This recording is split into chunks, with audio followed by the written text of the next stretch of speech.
صاحب صدر جناب شیخ طریقت قبلہ پیر سید منور حسین صاحب شاہ صاحب جماعتی مدظلہ علی پور سیدہ شریف جانشین امیر ملت رحمۃ اللہ.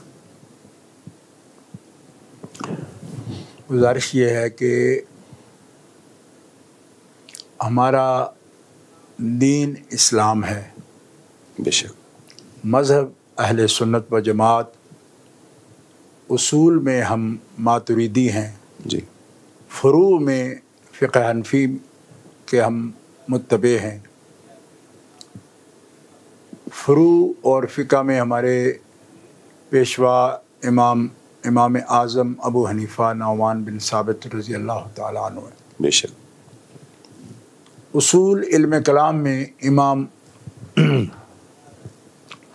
ابو منصور ماتریدی رحمۃ اللہ علیہ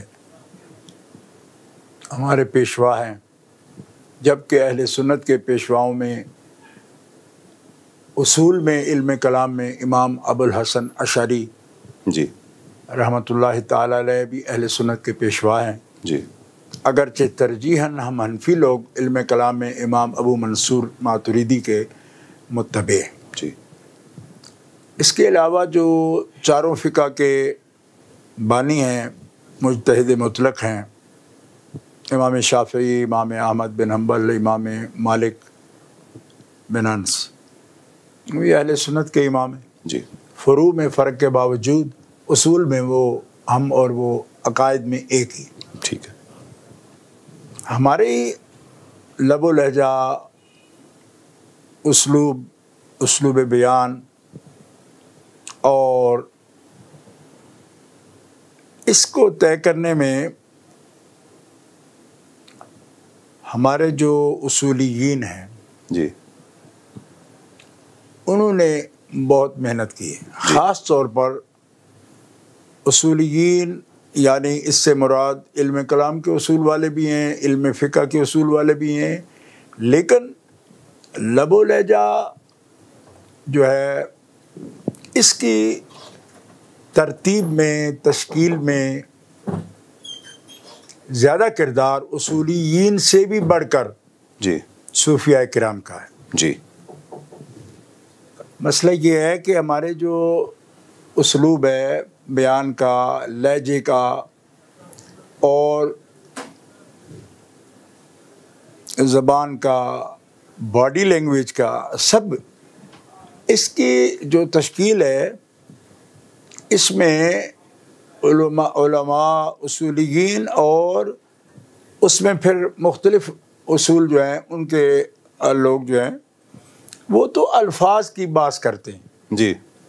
رویوں کی یا آپ کی اشارات کی یا آپ کے جو جس کو ہم ایک جسمانی جو زبان ہے جی اس کو کہتے ہیں. اس کے تعین میں صوفیاء کرام نے، اولیاء اعظام نے ہمیں اہل سنت و جماعت کو ادب کی تربیت دی. جی ہاں. اس کے علاوہ ہماری آواز کا جو زیرو بم ہوتا ہے اور اس میں اتار چڑھاؤ ہوتا ہے، ادب جو ہے نا، قرآن پاک کا ادب یہ بھی ہے کہ بارگاہ نبوی کا ادب خود قرآن پاک نے بھی سکھایا. بے شک. آواز کیسی ہونی چاہیے؟ تو جی ہاں، آوازیں پست رکھو. آواز لا ترفعوا اصواتکم فوق صوت النبی. اور آگے جا کے یہ فرمایا کہ ان الذین ینادونک من وراء الحجرات اکثرهم لا یعقلون. اللہ اللہ. پھر یہ ہے کہ دنیا کی بڑی بڑی تہذیبیں ہیں، ان کے اپنے آداب ہیں. جی. لوگ زیادہ سے زیادہ یہ کرتے ہیں کہ گیٹ کو یا باب کو، دروازے کو اگر ناک کر لیا تو یہ معراج ہے. جی. کہ مطلب یہ کہ اذن طلب کر لیا، دروازہ ناک کر دیا. لیکن بارگاہ نبوی کا ادب جب سکھایا رب نے تو یہ کہا کہ لو انہم صبروا حتی تخرج الیہم لکان خیر لہم. اللہ اگر یہ صبر کر لیتے دروازہ بھی ناک نہ کرتے، اللہ اللہ اللہ اور باہر بیٹھے انتظار کرتے یہاں تک کہ تو حبیب ان کی طرف آئے، جی آپ آئیں ان کی طرف، جی اتنا صبر کرتے تو لکان خیر اللہم، یہ ان کے لیے کتنا بہتر ہوتا۔ سبحان اللہ سبحان اللہ۔ اسی سے آپ اندازہ فرما لیں کہ نبی صلی اللہ تعالی علیہ وسلم کی عظمت، آپ کی حیثیت، آپ کا مرتبہ، آپ کا مقام یہ ہے کہ قرآن پاک صرف اللہ کی عبادت کے احکام نہیں سکھاتا، واہ حبیب علیہ السلام کے ساتھ آپ نے کیسے پیش آنا ہے اس رویے بھی بتاتا ہے، واہ واہ واہ، آواز کی سیٹنگ بھی بتاتا ہے۔ کیا بات، اب قرآن کو ہی جی ہاں یعنی کہ ساؤنڈ کو ایک اس کے کور کرنے کا، یا ایک اس کو ساؤنڈ کتنی ہونی چاہیے، بنیادی طور پر قرآن کے موضوعات میں یہ بات کتنی اہمیت سے بیان ہو یہ صاحب نظر لوگ جانتے ہیں، جی ہاں لیکن بارگاہ نبوی کے آداب میں وہ اس قدر جو کنٹرول ہے، اور صحابہ کرام نے، اہل بیت اطہار نے یہ سب کر کے دکھایا۔ جی ہاں احادیث میں اسی لیے آتا ہے کہ جب وہ آپ کی محفل میں ہوتے تھے ایسا لگتا ہے جیسے ان کے سروں پر کوئی پرندے بیٹھے، اللہ اللہ اللہ ان آداب اللہ، کے ساتھ۔ جی ہاں اور چند خواص کے علاوہ آپ کی یعنی براہ راست چشمان مبارک سے آنکھیں ملا کے کوئی بات ہی نہیں کر سکتا تھا، جی ہاں اور اس میں کوئی ایک دنیا کے دربار کا منظر نہیں تھا، جی ہاں یعنی آداب تھے، جی ہاں اور یہی حدیبیہ کے مقام پر جو کچھ بیان کیا وہ بھی ہے۔ جی ہاں تو بہرحال یہاں اس میں تفصیل بہت ہو بھی گئی اور اس سے زیادہ ضرورت نہیں سمجھا میں، یہ ایک ایسے آیات ہیں، نصوص ہیں کہ جو ملت کی رہنمائی کرتے ہیں۔ ٹھیک، اچھا جو عرض کر رہا تھا، اس میں جو جلالی صاحب کا جو انداز تھا اور جو لب و لہجہ تھا، جی لوگ کہتے ہیں جی ہمیں اس سے بھی لفظوں سے زیادہ اس لہجے کی بھی تکلیف ہوئی ہے، جس طرح آپ نے بھی فرمایا کہ ہمیں ادب سکھایا گیا ہے۔ ادب، بات یہ ہے کہ دیکھیں میرا بنیادی طور پر طریق یہ ہے کہ نظریے کو میں پرکھنے کا، جائزہ لینے کا، جانچنے کا میں حامی ہوں۔ ٹھیک ہے، شخصیات پر زیادہ بحث کرنے کو میں مفید نہیں سمجھتا کہ فلاں آدمی کا لہجہ یہ کیسا ہے، وہ کیسا بولا۔ ہمیں یہ گفتگو کرنی ہے کہ ہمیں کیسے بولنا چاہیے، ٹھیک ہے، سب کو کیسے بولنا چاہیے، ٹھیک ہے، ٹھیک ہے۔ ٹھیک، یہ سطح میرے خیال میں یہ نوجوان لوگ ہیں جی جن کا آپ نام لے رہے ہیں، وہ بھی نوجوان ہیں، جی میں نے تو ان کو بہت، چونکہ بچے تھے تب سے دیکھا ہوا ہے۔ جی ہاں، اس آپ کے تو مریدین میں سے، آپ کے شاگردوں میں سے، ہاں میں یہ بات عرض کرتا ہوں کہ میں یہ چاہتا ہوں کہ ہم جب بھی بات کریں تو اس بنیادی طور پر ان اصولوں کی کریں، ان ضوابط کی کریں، ان نظریات کی کریں، ٹھیک ہے، کہ بجائے شخصیات کو ہم تنقید کریں، کرٹیسائز کریں، ہم ان کی بات کا بھی جائزہ اس نظریے کی صورت میں لیں گے۔ ٹھیک ہے، ٹھیک ہے، ٹھیک ہے، میں سمجھ اس گیا۔ لیے کہ لوگوں کے اپنے روٹس ہوتے ہیں، جی ہاں، نسب میں بھی روٹس ہوتے ہیں، جی ہاں، ٹھیک ہے، ان کی مجلس کا اثر ہوتا ہے، مختلف ایسے عوامل آتے ہیں جس کے اندر بندہ نئے نئے اثرات بھی قبول کرتا ہے، ٹھیک ہے، بحث کے، ڈیبیٹ کے۔ جی تو میں یہ آپ سے عرض کرتا ہوں کہ جو کچھ ہم نے دیکھا بار بار، چونکہ آج سوشل میڈیا ہے، بڑا ایکٹیو ہے، جی ہاں، اور بار بار ان کے وہ جو ہے نا کلپس بھی دیکھے، یہ چیزیں سامنے آئیں، تو میں یہ علی وجہ البصیرہ جی بالکل یہ بات عرض کر سکتا ہوں کہ سیدہ پاک کے جو آداب ہیں نا، جی وہ ہمیں باوجود اس کے کہ سیدہ طیبہ طاہرہ وہ نہ تو نبیہ ہیں، جی بے شک، ٹھیک ہے جی، بے شک، اور نہ وہ رسول ہیں، صاحب شریعت ہونا، صاحب وحی ہونا، یہ عقیدے نہیں ہمارے، جی ٹھیک ہے، ٹھیک ہے، عورتوں میں نبی کوئی ہوئی نہیں۔ ٹھیک ہے، دوسرا معصوم شرعی وہ نہیں ہے، جی معصوم شرعی صرف انبیاء کرام ہیں، رسول اعظام ہیں، ملائکہ ہے، جی بے شک، یہ معصوم شرعی ایک مستقل اصطلاح ہے، جی ہاں، ٹھیک ہے جی، وہ نہیں ہے۔ جی ہاں، لیکن میں جو سمجھانا چاہتا ہوں سب کو، اور خود بھی الحمدللہ میں علی وجہ البصیرہ کہہ رہا ہوں۔ علی وجہ البصیرہ کا مطلب یہ ہوتا ہے کہ دل کی آنکھ سے جس کو دیکھا جائے۔ جی بصیرت ہوتی دل کی آنکھ، جی ہاں، ایک سر کی آنکھ ہے، بصارت ہے، بصارت ہے، یہ بصیرت ہے۔ جی ہاں، علی وجہ البصیرہ میں یہ سمجھتا ہوں کہ اللہ کے نبی، اللہ کے رسول علیہ السلام، اور خاص طور پر جناب آقا و مولا جناب محمد رسول اللہ صلی اللہ علیہ وآلہ واصحابہ وبارک وسلم، آپ کی جو عزت ہے وہ حقیقت میں اللہ جل شانہ کی عزت ہے۔ بے شک، وَلِلَّهِ الْعِزَّةُ وَلِرَسُولِهِ وَلِلْمُؤْمِنِينَ وَلَكِنَّ الْمُنَافِقِينَ لَا يَعْلَمُونَ، یہ قرآن پاک کا ارشاد ہے بے شک، کہ اللہ تعالیٰ جل شانہ ہر عزت کا مالک ہے، سب عزتوں کا مالک اللہ ہے۔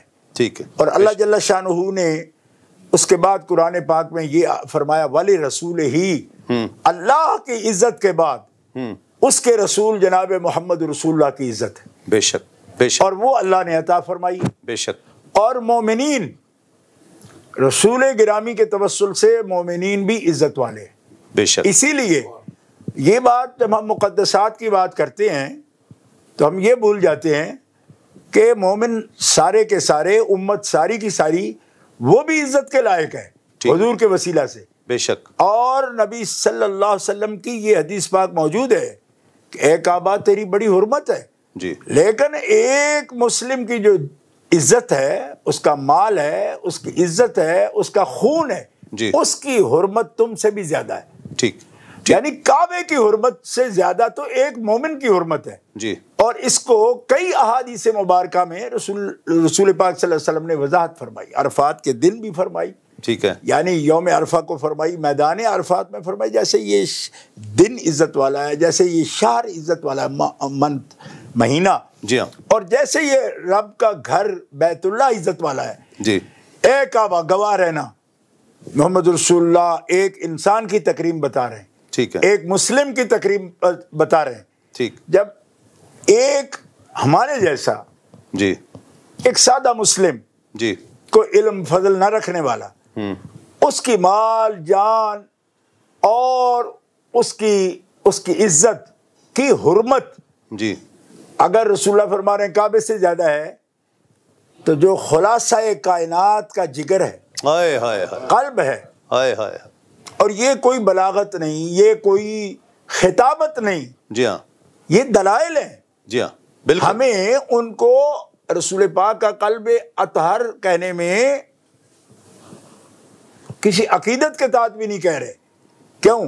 کہ یہ تو نصوص ہیں۔ واہ واہ واہ، کوئی شخص کہے کہ اگر میں ان کو رسول پاک کا قلب کہتا ہوں تو یہ شاید میری عقیدت، بھائی عقیدت کیسی؟ عقیدت میں تو آپ اور مؤدب ہو جاؤ گے۔ ٹھیک، بے شک، ٹھیک ہے، بے شک، یہ نصوص ہیں، بے شک، ان پر تو عمل کیے بغیر آپ مسلمان نہیں ہو سکتے۔ جی ہاں، بے ٹھیک شک، ہے جی۔ بے شک، تو رسول پاک نے ان کے بارے میں یہ فرمایا کہ دیکھو وہ میرے وجود کا حصہ ہے، جی ہاں، بدعۃ منی، بے شک، انما فاطمہ تو بدعۃ منی، بخاری شریف۔ سبحان اللہ، کیا بات، جی، کیا بات، سرکار مسور بن مخرمہ صحابی ہیں جو اس حدیث کے راوی ہیں، فرماتے آپ نے فرمایا فاطمہ میرا جگر ہے۔ اچھا، فرمایا تو یہ کہ حصہ ہے میرے وجود کا، جی، لیکن ہمارے اجلہ اکابر نے اس کی تعبیر جو ہے وہ فلذۃ کبد خیر الانبیاء، اعلیٰ فلذۃ کبد خیر الانبیاء، اللہ، خیر الانبیاء کے جگر کا ٹکڑا، سبحان اللہ، سبحان اللہ، اس سے تعبیر کیا۔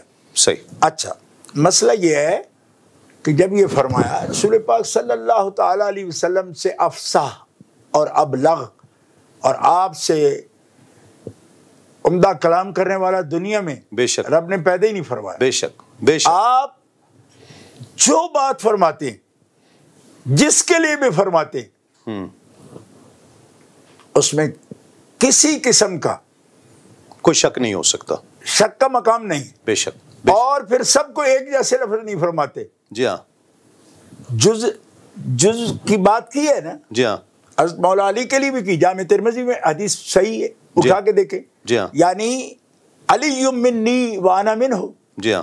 حسین منی وانا من حسین. جی ہاں. یہ بھی جامع ترمذی. جی ہاں.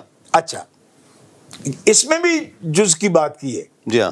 ٹھیک ہے. ٹھیک. لیکن آپ نے ایک ہی لفظ سب کے لیے نہیں دہرایا. جی ہاں. حضرت کو سیدہ پاک کے لیے یہ الفاظ مبارک فرما دی. اچھا، آگے جو آپ نے ارشاد فرمایا وہ یہ ہے کہ یؤذینی ما اذاہا، جو فاطمہ کو جس بات سے تکلیف ہوتی ہے اس سے فاطمہ کو تکلیف نہیں ہوتی، فاطمہ کی تکلیف میری تکلیف، اللہ، اس سے مجھے اذیت ہوتی ہے. اللہ اللہ. اور پھر جب رسول پاک کو اذیت ہو تو یہ خاص ہستی ہیں. جی ہاں. ٹھیک ہے. ان الذین یؤذون اللہ ورسولہ لعنہم اللہ فی الدنیا والآخرہ. بے شک، بے شک. بے شک وہ لوگ جو اذیت دیتے ہیں اللہ جل شانہ کو یا اللہ جل شانہ کے رسول کو، یؤذون اللہ ورسولہ، اور اللہ کے رسول جناب محمد رسول اللہ کو، صحیح، صلی اللہ علیہ وآلہ ان کے لیے دردناک اور بہت توڑ دینے والا عذاب ہے، اور وہ ملعون ہے، دنیا و آخرت میں ان پر لعنت ہے. بے شک، بے شک. پھر دنیا والآخرہ. اللہ. اذیت رسول، اللہ فرماتا ہے یؤذون اللہ ورسولہ، تو اللہ کو کیسے اذیت ہوتی ہے؟ اذیت اگر احساس کا نام ہے اور اذیت اگر جسم سے متعلق ہے تو اللہ تعالی جل شانہ وعز اسمہ تو جسم سے پاک ہے. بے شک، بے شک. ٹھیک ہے. بے شک. تو کہا کیا جا رہا ہے؟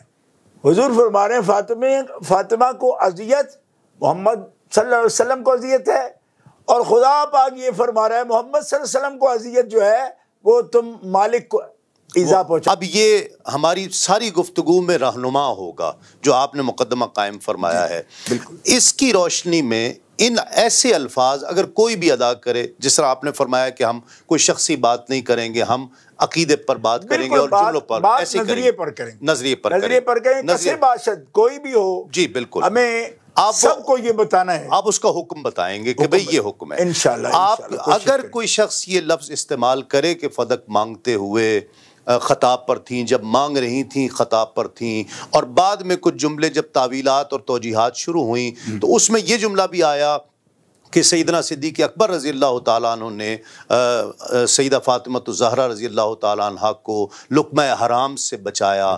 یہ الفاظ سخت ہیں، حضور نبی کریم صلی اللہ علیہ وآلہ وسلم کو ایذا پہنچانے والے ہیں، اور اس کا حکم کیا ہوگا؟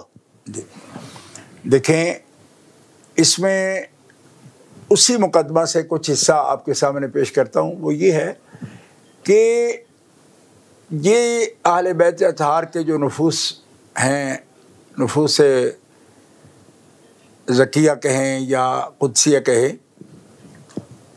ایک خاص طہارت کے حامل ہیں. اللہ اللہ اللہ. ٹھیک ہے. جی بے شک. ان کے لیے باقاعدہ قرآن مقدس میں یطہرکم تطہیرا جی کے کلمات مبارکہ موجود ہیں. جی. اچھا، ابھی نمونے کے طور پر میں کچھ باتیں عرض کروں گا اختصار وقت کا ملحوظ رکھتے ہوئے. بات یہ ہے کہ ہم جب بھی خیر القرون کے بات کریں گے، جی، یعنی نبی کریم صلی اللہ علیہ وسلم کا ارشاد گرامی ہے خیر القرون قرنی. بے شک. اس زمانے کے لوگ، اس زمانے جی، جس میں نبی کریم صلی اللہ تعالی علیہ وسلم کی انفاس نفیسہ بے شک بے شک سے وہ قرن، جی، حیات ظاہرہ کے ساتھ، جی، وہ قرن مبارک، اس میں جو صاحب ایمان موجود ہے، جی، وہ خاص لوگ ہیں. جی، صحابہ کرام کی جماعت ہو، اہل بیت اطہار کی جماعت ہو. بے شک بے شک. ایک بات تو پہلے ہی میں کھول دینا چاہتا ہوں، وہ یہ ہے کہ صحابہ کرام کا بہت بڑا مقام ہے، بے شک، بہت بڑا رتبہ ہے. بے شک. لیکن اس قرن مبارک میں جتنے بھی اہل بیت اطہار ہیں نا جی ان کو دورہ شرف حاصل ہے. وہ سارے صحابی بھی ہیں. جی ہاں، اس بات کو کبھی نہ بھولنا چاہیے کہ وہ صحابی بھی ہیں، اہل بیت بھی ہیں. وہ دوہری نسبت ہے ان کی. واہ واہ واہ، سبحان یہ اللہ. شرف دورہ ہے جی ہاں، اور ان کے مرتبے بھی دورے ہیں. واہ واہ واہ، سبحان اللہ. ان کے اعمال کا جو ان کے جو اجر ہے وہ بھی دورہ ہے. اجرہا مرتین. سبحان اللہ. قرآن پاک میں 22ویں پارے کی پہلی آیت میں یہ فرمایا گیا ہے کہ اے اہل بیت نبی آپ خاص ہو. جی اور یہاں پہ امہات المومنین کو مخاطب کرتے ہوئے قرآن پاک یہ کہہ رہا ہے کہ من یقنت منکن للہ ورسولہ وتعمل صالحا نؤتها اجرها مرتین. اللہ، سبحان اللہ. اگر ایک مومن نیکی کرتا ہے تو اس کو من جاء بالحسنات فلہ عشر امثالہا، جی اس کے اجر 10 ہیں. جی ہاں، ٹھیک ہے. جی ہاں، اور اہل بیت نیکی کریں تو 20 ہیں. سبحان اللہ، سبحان اللہ، سبحان اللہ. ہیں. اور اگر اس کی کوئی ہمارا جو مقدس جماعت اہل سنت و جماعت ہے وہ دیکھنا چاہے تو دیکھ سکتی ہے. اس کو احادیث میں بھی موجود ہیں. ٹھیک جی. ٹھیک. حضرت جعفر طیار کے بارے میں رضی اللہ تعالیٰ عنہ کے بارے میں نبی علیہ السلام فرماتے میں نے جنت میں دیکھا اونچا اڑتے ہیں واہ، عبداللہ بن رواحہ سے اور زید بن حارثہ سے. سبحان اور اللہ. آپ جانتے ہیں غزوہ موطا میں یہ شہید ہوئے ہیں رومیوں کے مقابلے میں. جی ہاں، تو رسول پاک فرماتے ہیں میں نے اپنے اللہ سے عرض کی مالک ایک ہی غزوہ میں ایک ہی کاز کے لیے ایک ہی وقت میں تینوں شہید ہوئے اور تینوں میرے اپنے ہیں. جی جعفر بھی میرا اپنا ہے. جی زید بن حارثہ کا تو آپ جانتے ہیں. جی ہاں، رسول پاک صلی اللہ علیہ وسلم کے متبنہ جی ہاں، یعنی آپ بیٹا کی وہ ساری آیات بھی جی ہاں. سامنے. زید بن حارثہ، عبداللہ بن رواحہ بڑے خاص صحابی ہیں. یا رسول یا اللہ یہ تینوں ایک ہی وقت میں شہید ہوئے تو جعفر کی پرواز جنت میں بلند کیوں ہے؟ واہ واہ. میرے لیے تو تینوں ہیں. ہوں، فرمایا حبیب اس طرف دھیان کرو کہ ایمان میں نفس صحابیت میں تو برابری ہے ان کے ہاں، جی ہاں. لیکن جعفر میں اضافہ اس لیے ہے کہ جعفر تیرا اہل بیت میں ہائے ہے. ہائے ہائے، سبحان اللہ. تو اس کے پروں میں جو طاقت ہے جس سے وہ جنت میں پرواز کر رہا ہے تو دوہرا مقام ہے اس کا. سبحان اللہ. صحابی ہونے کا بھی مقام اس سے حاصل ہے اور آپ کے اہل بیت ہونے کا بھی شرف انہیں حاصل ہے. بے شک. تو اس لیے میں یہ وضاحت اس لیے کی میں نے کہ صحابہ کرام علیہم الرضوان اہل بیت اطہار علیہم الرضوان مقدس جماعت ہے، ان کے بڑے اجر ہیں. جی. لیکن آپ جانتے ہیں کہ اجر میں بھی حسب مراتب فرق ہے.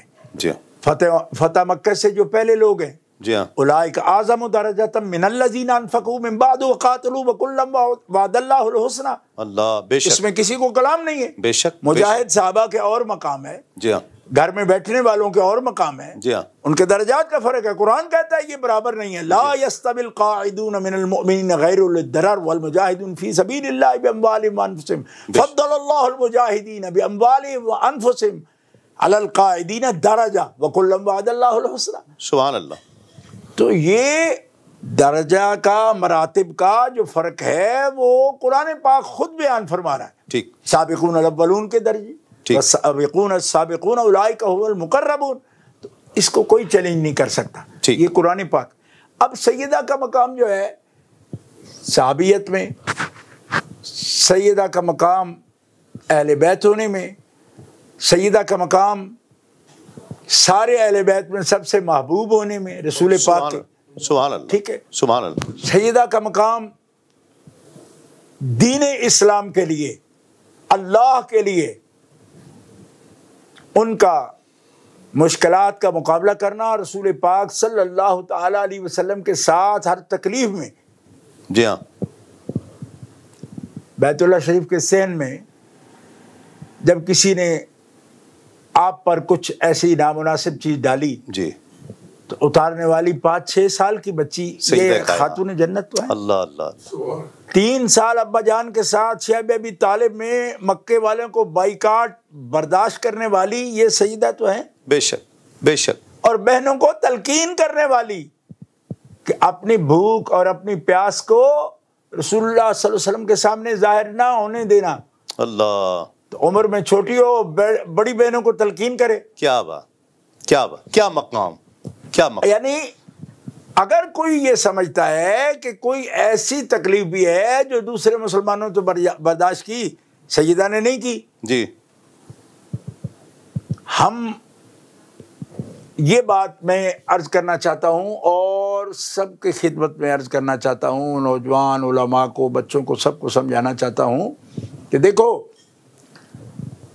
ہم بحیثیت سید کوئی جذباتی بات کر رہے ہوں اور جذباتی لگاؤ ہم رکھتے ہوں تو اس کا اظہار کرتے ہوں، وہ تو بات ہی بڑی بات کی ہے اور دور کی ہے. جی ہاں. ان کی خدمات ایسی ہیں کہ انکار کر کوئی نہیں سکتا. اس میں نہ کوئی اولاد ہونے والی بات ہے، نہ سید ہونے کی وجہ سے ہم یہ بات کر رہے ہیں. مجھے آپ بتائیں کہ یہ 3 سال جو بائیکاٹ کے ہیں، نہیں تو آپ کو کتنا عرصہ ہوا سب گھروں میں بیٹھے ہوئے، 2 مہینے 3 مہینے ہوئے ہیں، تو کیا حالات ہو رہے ہیں آپ کے؟ 3 سال کتنے ہوتے ہیں؟ شیب ابی طالب میں آپ کے ایک فون پر گھر میں ڈیلیوری آ جاتی ہے. جی ہاں. پھر بھی آپ شکوہ کناں ہو کہ جناب کیا ہے، بندشیں ہیں. جی ہاں. اور وہاں تو بائیکاٹ تھا، سوشل بائیکاٹ. سوشل بائیکاٹ میں اور عمر مبارک کیا ہے سیدہ کی. اور جن کو احساس ہو اللہ کے رسول کی تکلیف کا، کہ ان کو پریشانی، اپنا پریشان چہرہ دکھا کے ہمیں ان کو پریشان نہیں کرنا. صحیح. بے شک، بے شک.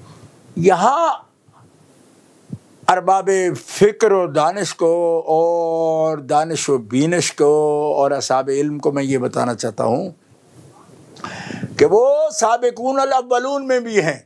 جی ہاں. سابقون الاولون میں بھی ہیں، ہر قربانی میں شامل ہیں، تفہیم دین میں براہ راست رسول اللہ صلی اللہ علیہ وسلم سے اکتساب فرما رہی ہیں. جی ہاں. آپ کے سامنے تربیت پا رہی ہیں، آپ سے تعلیم پا رہی ہیں، اور آپ کی نگاہوں سے آپ فیض حاصل کر رہی ہیں. ان مراحل کو کبھی نہ بھولنا چاہیے. بے شک، بے شک. اور آپ کی خوشی، آپ کا غم اور آپ کی تکلیف، جو چیز آپ کو غصہ دلاتی ہے، جو شخص حضور کے وجہ سے آپ سے محبت کرتا ہے، جی، ان سب باتوں کی نسبت حضور نے اپنی طرف کی. اس سے عقیدت رکھنا، یہ مجھ سے عقیدت ہے. بے شک. اس کے خلاف ہونا میرے خلاف ہونا ہے، اس کو اذیت دینا مجھے اذیت دینا ہے. اب میں اس طرف آتا ہوں کہ جب یہ شان ہے تو آپ کوئی بھی شخص ہو، یا اس وقت جس شخص کی بات نے پورے ملک میں فتنہ کھڑا کر دیا، جی، دلوں کو زخمی کر دیا، میں یہ بات کرنا چاہتا ہوں کہ سیدہ پاک کی خطا کا لفظ بولنا صریحاً بے ادبی ہے، گستاخی ہے. اللہ. آپ کی شان کے لائق ہی نہیں ایسا کلمہ. اللہ. اس پر ہمارے نوجوان علماء سیکھ پا ہو رہے ہیں، مدرسوں میں بیٹھے ہوئے، وہ کہہ رہے ہیں کہ جناب یہ تو پھر آپ ان کو معصوم مان رہے ہیں. معصوم ماننے کا سوال ہی نہیں ہے. اور پھر معصوم کوئی مانے گا تو اس کو کیا فائدہ ہوگا معصوم مان کے؟ کیوں کہ آپ بعد میں جو تشریحات کر رہے ہو اس میں تو معصوموں پر بھی خطا کا لفظ بول رہے ہو، تو معصوم کہنے سے کسی کا کیا فائدہ ہے؟ اللہ. اللہ. اللہ. یا تو پھر معصوموں کو پر آپ خطا کا لفظ نہ بولو. جب معصوموں پر بھی بول رہے ہو تو معصوم کہہ کے بھی کسی کا کیا فائدہ ہے؟ جی ہاں. اور اہل سنت و جماعت تو کہیں گی نہیں. صحیح. کیونکہ ان کو پتہ ہے کہ عصمت جو شرعی ہے نا، معصوم شرعی، یہ بات یاد رکھیں، معصوم شرعی جس کو بولتے ہیں وہ انبیاء کرام ہیں، رسول اعظام ہیں اور ملائکہ کرام ہیں. جی ہاں. ٹھیک ہے. اس لیے آپ جو اس کو فوراً اس معنی میں لے لیتے ہو، یہ تو معصوم ماننے والی بات ہو گئی. ہاں۔ وہ معصومانی والی بات ہو گئی. کیوں کہ جن کو آپ معصوم کہہ رہے ہو جی ہاں، ان کو بھی خطا پر کہہ رہے ہو اور دلائل دے رہے ہو. جی فلاں مولوی صاحب نے تفسیر میں لکھا ہے، فلاں نے فلاں کتاب میں لکھا ہے کہ وہ انبیاء سے خطا ہوتی ہے، اور اس کو بھی آپ بغیر کسی قید کے کہہ رہے ہو. جی ہاں، اور بغیر قید کے انبیاء کرام علیہ السلام یا رسول اعظام علیہ السلام کے بارے میں خطا کی بات کرنا بغیر قید کے. ایک شخص کہنے لگا قید تو اجتہادی کی لگا رہے ہیں کہ خطا اجتہادی لکھا ہے. او خدا کے بندے، خطا اجتہادی تو وہاں ہو سکتی ہے جہاں اجتہاد ہو.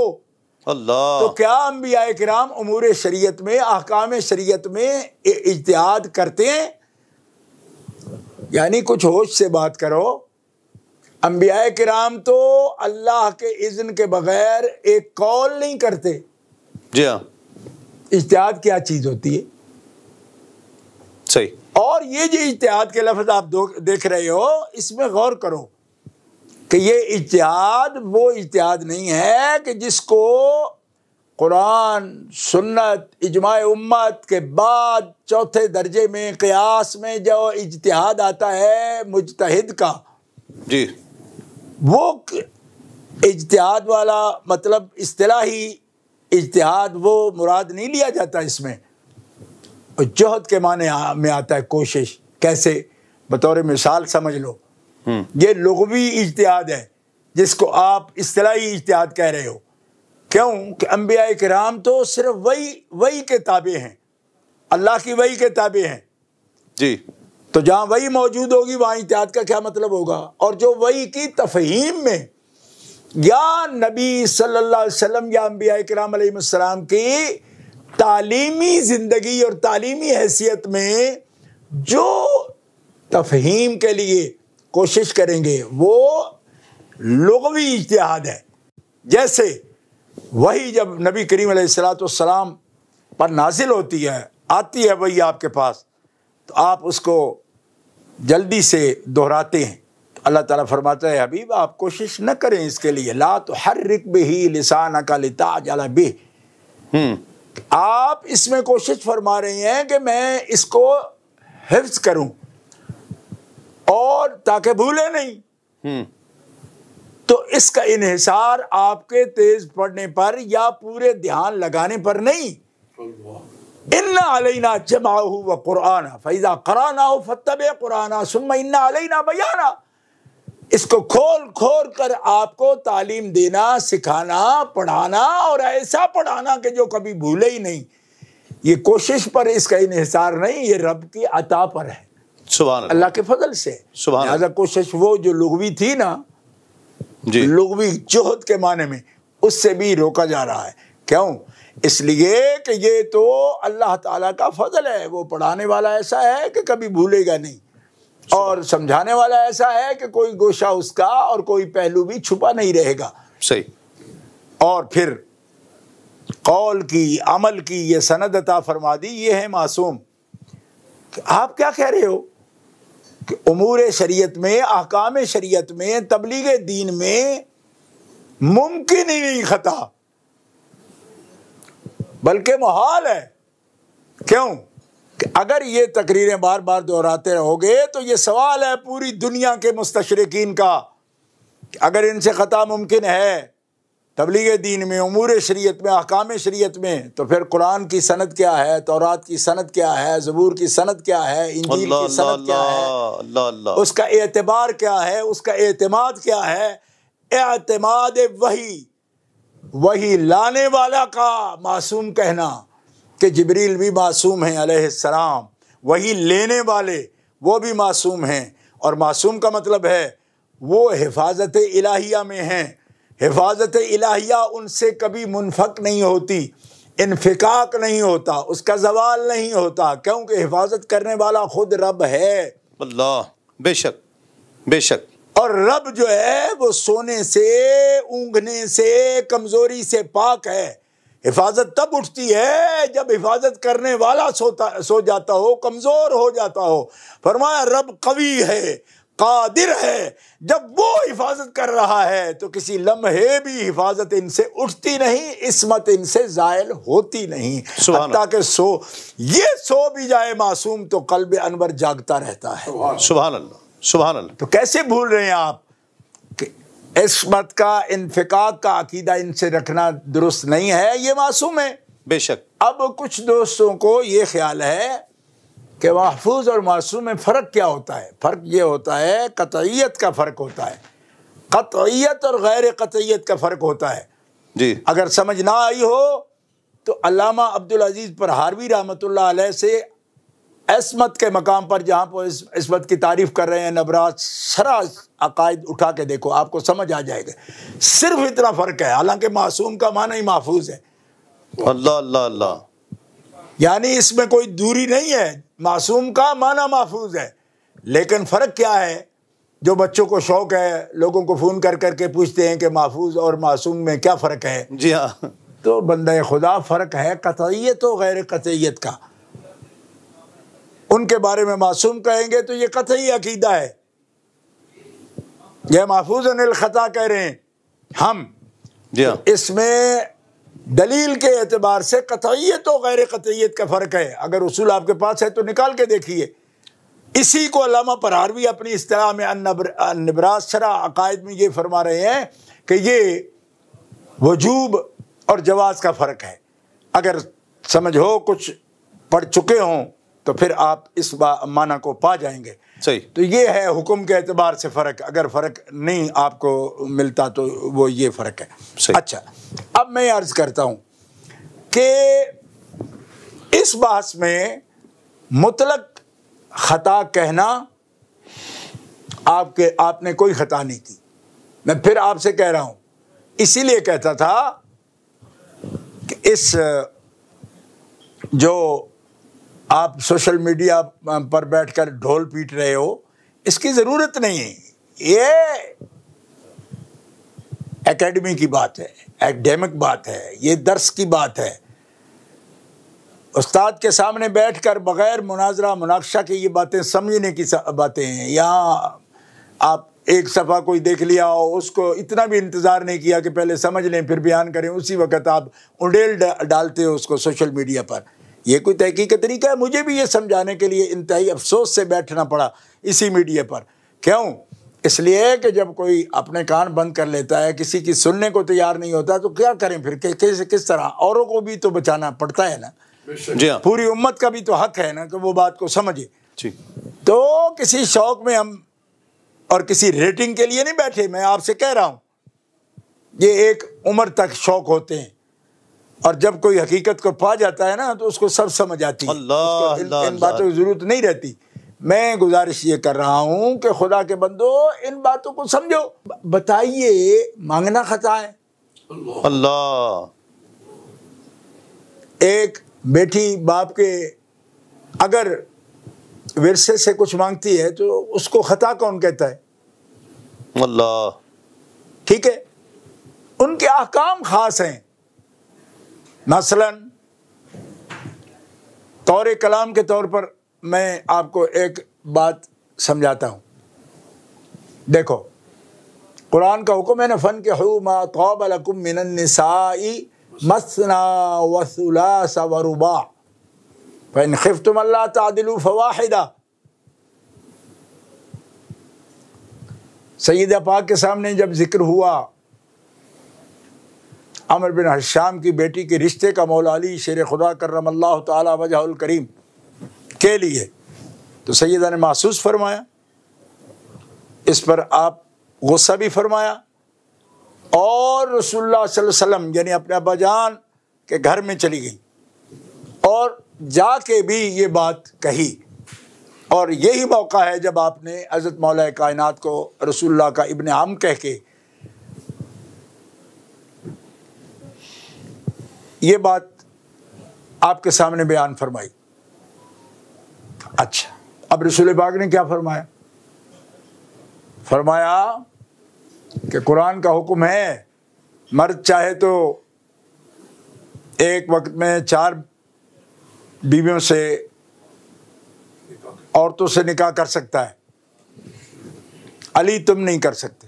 اللہ اللہ۔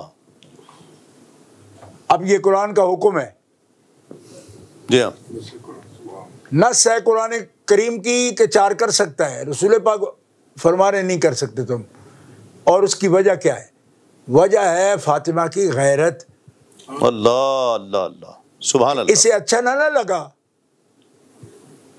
تو جس سے تم نکاح کرو گے اس کا کچھ نہیں بچے گا۔ اللہ، کیوں؟ اس لیے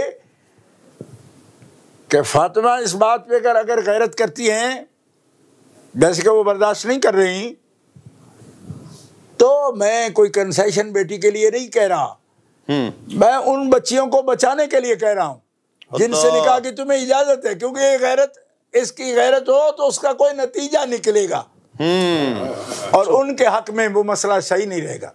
جی ہاں، یہ باقاعدہ روایات میں یہ بات موجود ہے۔ میں اس وقت چونکہ ایک پروگرام میں بیٹھا ہوں، جو بھی بچہ اس کو دیکھنا چاہے میں نہایت ہمدردی سے کہہ رہا ہوں۔ اچھا، تو کیا سیدہ نہیں جانتی تھی اس بات کو؟ اپنی زندگی میں جانتی ہیں جی ہاں، کہ آپ کے لیے بھی قرآن پاک کے حکم میں خاص کیا گیا آپ کو۔ جی ہاں، اچھا، تو جو قرآن پاک کے حکم میں خاص کیا گیا آپ کو، اب اسی قرآن میں رسول پاک کا یا حدیث مبارکہ میں ذکر آ جائے گا کہ ان کا ترکہ یا ورثہ جو ہے نا وہ منتقل نہیں ہوتا، جی ہاں، تو ان کو دشواری نہیں اس بات کو قبول کرنے میں۔ وہ اپنی زندگی میں دیکھ چکی ہیں کہ حکم قرآنی کی موجودگی میں بھی ہم خاص ہیں، ہمارے حکم خاص ہیں۔ واہ واہ واہ، سبحان اللہ، سبحان اللہ۔ آپ کیوں اتنی دقت میں پڑ کے اور اتنی دور ازکار بات کو لا کے اور اس پر مصر ہو رہے ہیں؟ وہ جانتے ہیں ان سب باتوں کو۔ اچھا، اور اس کی مثالیں اور بھی موجود ہیں قرآن شریف میں، لیکن میں اس وقت جو ہے نا بات کو ایک اختصار کے پیش نظر عرض کر رہا ہوں۔ اچھا، آپ کہہ رہے ہیں کہ وہ خطا پر تھی، کس بات میں خطا پر تھی؟ تعین کیجیے، خطا پر تھی۔ پھر آپ خطا پر جب 2 دن گزر گئے تو آپ کہہ رہے ہو بے خطا تھی، تو خود ہی بتائیے جب خطا پر تھی پھر بے خطا کیوں کہہ رہے ہو؟ اچھا، تیسرے نمبر پر آپ یہ کہہ رہے ہو کہ یہ خطا اجتہادی پر تھی۔ اچھا، اور اس پر آپ دکھا رہے ہو جی کہ علامہ فلاں بزرگ ہمارے اسی دور میں چند سال پہلے وصال جنہوں نے فرمایا انہوں نے یہ لکھا، فلاں بزرگ نے لکھا، کوئی 9ویں صدی بزرگ کا حوالہ ابھی مجھے ایک دوست میرے بھائی ہیں وہ مجھے بتا رہے تھے کہ یہ تو فلاں نے بھی لکھا فلاں۔ ایک بات تو آپ سب لوگ سمجھ لو، اور میرے بہت محبت والے نوجوان جو ہیں ان کو بھی مخاطب کر رہا ہوں۔ ابھی کچھ لوگ تو دوست دشمن کی تمیز ہی بھول گئے ہیں، جی ہاں، لیکن میں ان سے مخاطب ہوں جو ابھی نہیں بھولے۔ ان سے یہ کہتا ہوں کہ بندگان خدا دیکھو کہ خطائے اجتہادی، امکان کی بات، یہ ساری باتیں آپ کو کچھ ہوش ہے کہ آپ کس کی وکالت کر رہے ہو؟ اللہ اللہ اللہ، آپ کو معلوم ہی نہیں۔ اللہ، اور میرے لیے اس کا احساس ہونا بڑا تکلیف دہ تھا۔ ہمارے پنجاب میں کہتے ہیں اور تینوں گلیا سی لال خریدنے نو تے در بیٹھے ہنگ جوین۔ اللہ، اللہ کے بندو، یہ موقف کہ خطا اجتہادی ہے، یہ سپورٹ کس کو کرتا ہے؟ کچھ سمجھ ہے آپ کو؟ آپ کہہ رہے ہو جی فلاں تو رافضیوں کے ساتھ بیٹھ گیا، فلاں کے ساتھ بیٹھ گیا۔ آپ جو کر رہے ہو یہ آپ وکالت ہی رافضیوں کی کر رہے ہو۔ اللہ اللہ اللہ، اور سن لو مجھ سے، میں جذبات میں نہیں کہہ رہا، سیدہ کا اجتہاد ثابت کرنا اور قول کرنا، پھر اس کو خطا اجتہادی سے تعبیر کر دینا جیسے کہ آپ کر رہے ہو، اس کا سب سے زیادہ فائدہ رافضیوں کو ہے۔ کیوں؟ کہ پھر وہ کہہ سکتے ہیں نا کہ مجتہدہ تو وہ تھی نا، پھر خطا پر تو تم کہہ رہے ہو نا۔ اس کا مطلب ہے جو بھی مجتہد کے قول پر عمل کرتا ہے اس کو بھی تو پھر ایک اجر ملتا ہے نا، اگرچہ وہ مجتہد مختی بھی ہو تب۔ اہل سنت کے اصول کے مطابق. اللہ اللہ. اس کا مطلب ہوا کہ شیعہ اگر بقول تمہارے سیدہ کے خطا کی بات کر کے جو اجتہاد مان رہے ہو، اس کو ہی قول اگر مختار مانا جائے، ان دوستوں سے بھی کہتا ہوں جنہوں نے ابھی ابھی ٹیلی فون پر مجھ سے اس کی بات پوچھی ہے، وہ بھی سن لیں اس کو غور سے، کہ اگر اجتہاد مانا جائے نا، خطا تو بعد کی بات ہے، صرف اجتہاد مان لیا جائے تو بھی ان کے اجتہاد کو جو فالو کر رہے ہیں، اس کے متبع ہیں، ان کے مقلد ہیں. اس ایک بات میں تو آپ پھر ان کو برا نہیں نہ کہہ سکتے. انہوں نے جو عقیدہ بنایا وہ بھی تو کسی کے اجتہاد پر بنایا ہے نا. جی شاید کہ اتر جائے تیرے دل میں میری بات. نوٹ کر میں کیا کہہ رہا ہوں اور ہم کیا کہتے ہیں. میں کیا کہہ رہا ہوں، آپ اس کی دلیلیں لا رہے ہو، جی فلاں نے خدا اجتہادی، فلاں نے اجتہادی. وہ اقوال نہیں دیکھے جاتے، مختار مذہب دیکھا جاتا ہے. آپ کو خود نہیں پتا، اقوال تو سینکڑوں مل جاتے ہیں ایک ایک مسئلے پر. بخاری شریف اٹھا کے دیکھو، اقوال ملے ہیں. یہ جناب فلاں محدث کہہ رہے ہیں حضور تو جسمانی معراج ہی نہیں ہوئی، بڑی بڑی ہستیاں کہہ رہی ہیں.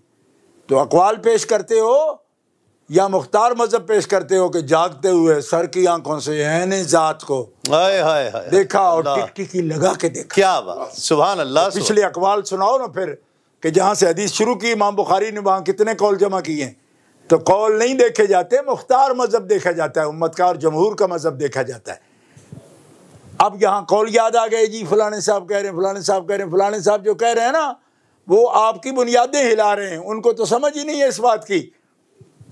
خطائے اجتہادی ہو سکتی ہے، پر خطائے اجتہادی ہو تو تب نا جی کہ ہو گئی اور اسی کا رٹا لگا کے بیٹھ جاؤ. نہیں ہوئی کیوں کہ میں کہہ رہا ہوں اجتہاد ہی نہیں فرمایا. بیٹی باپ کا ورثہ مانگے تو اس میں اجتہاد کی کیا ضرورت ہے؟ کمال ہے. کل کو آپ کی بیٹیاں ورثہ آپ کے مانگیں گے تو وہ اجتہاد کریں گی.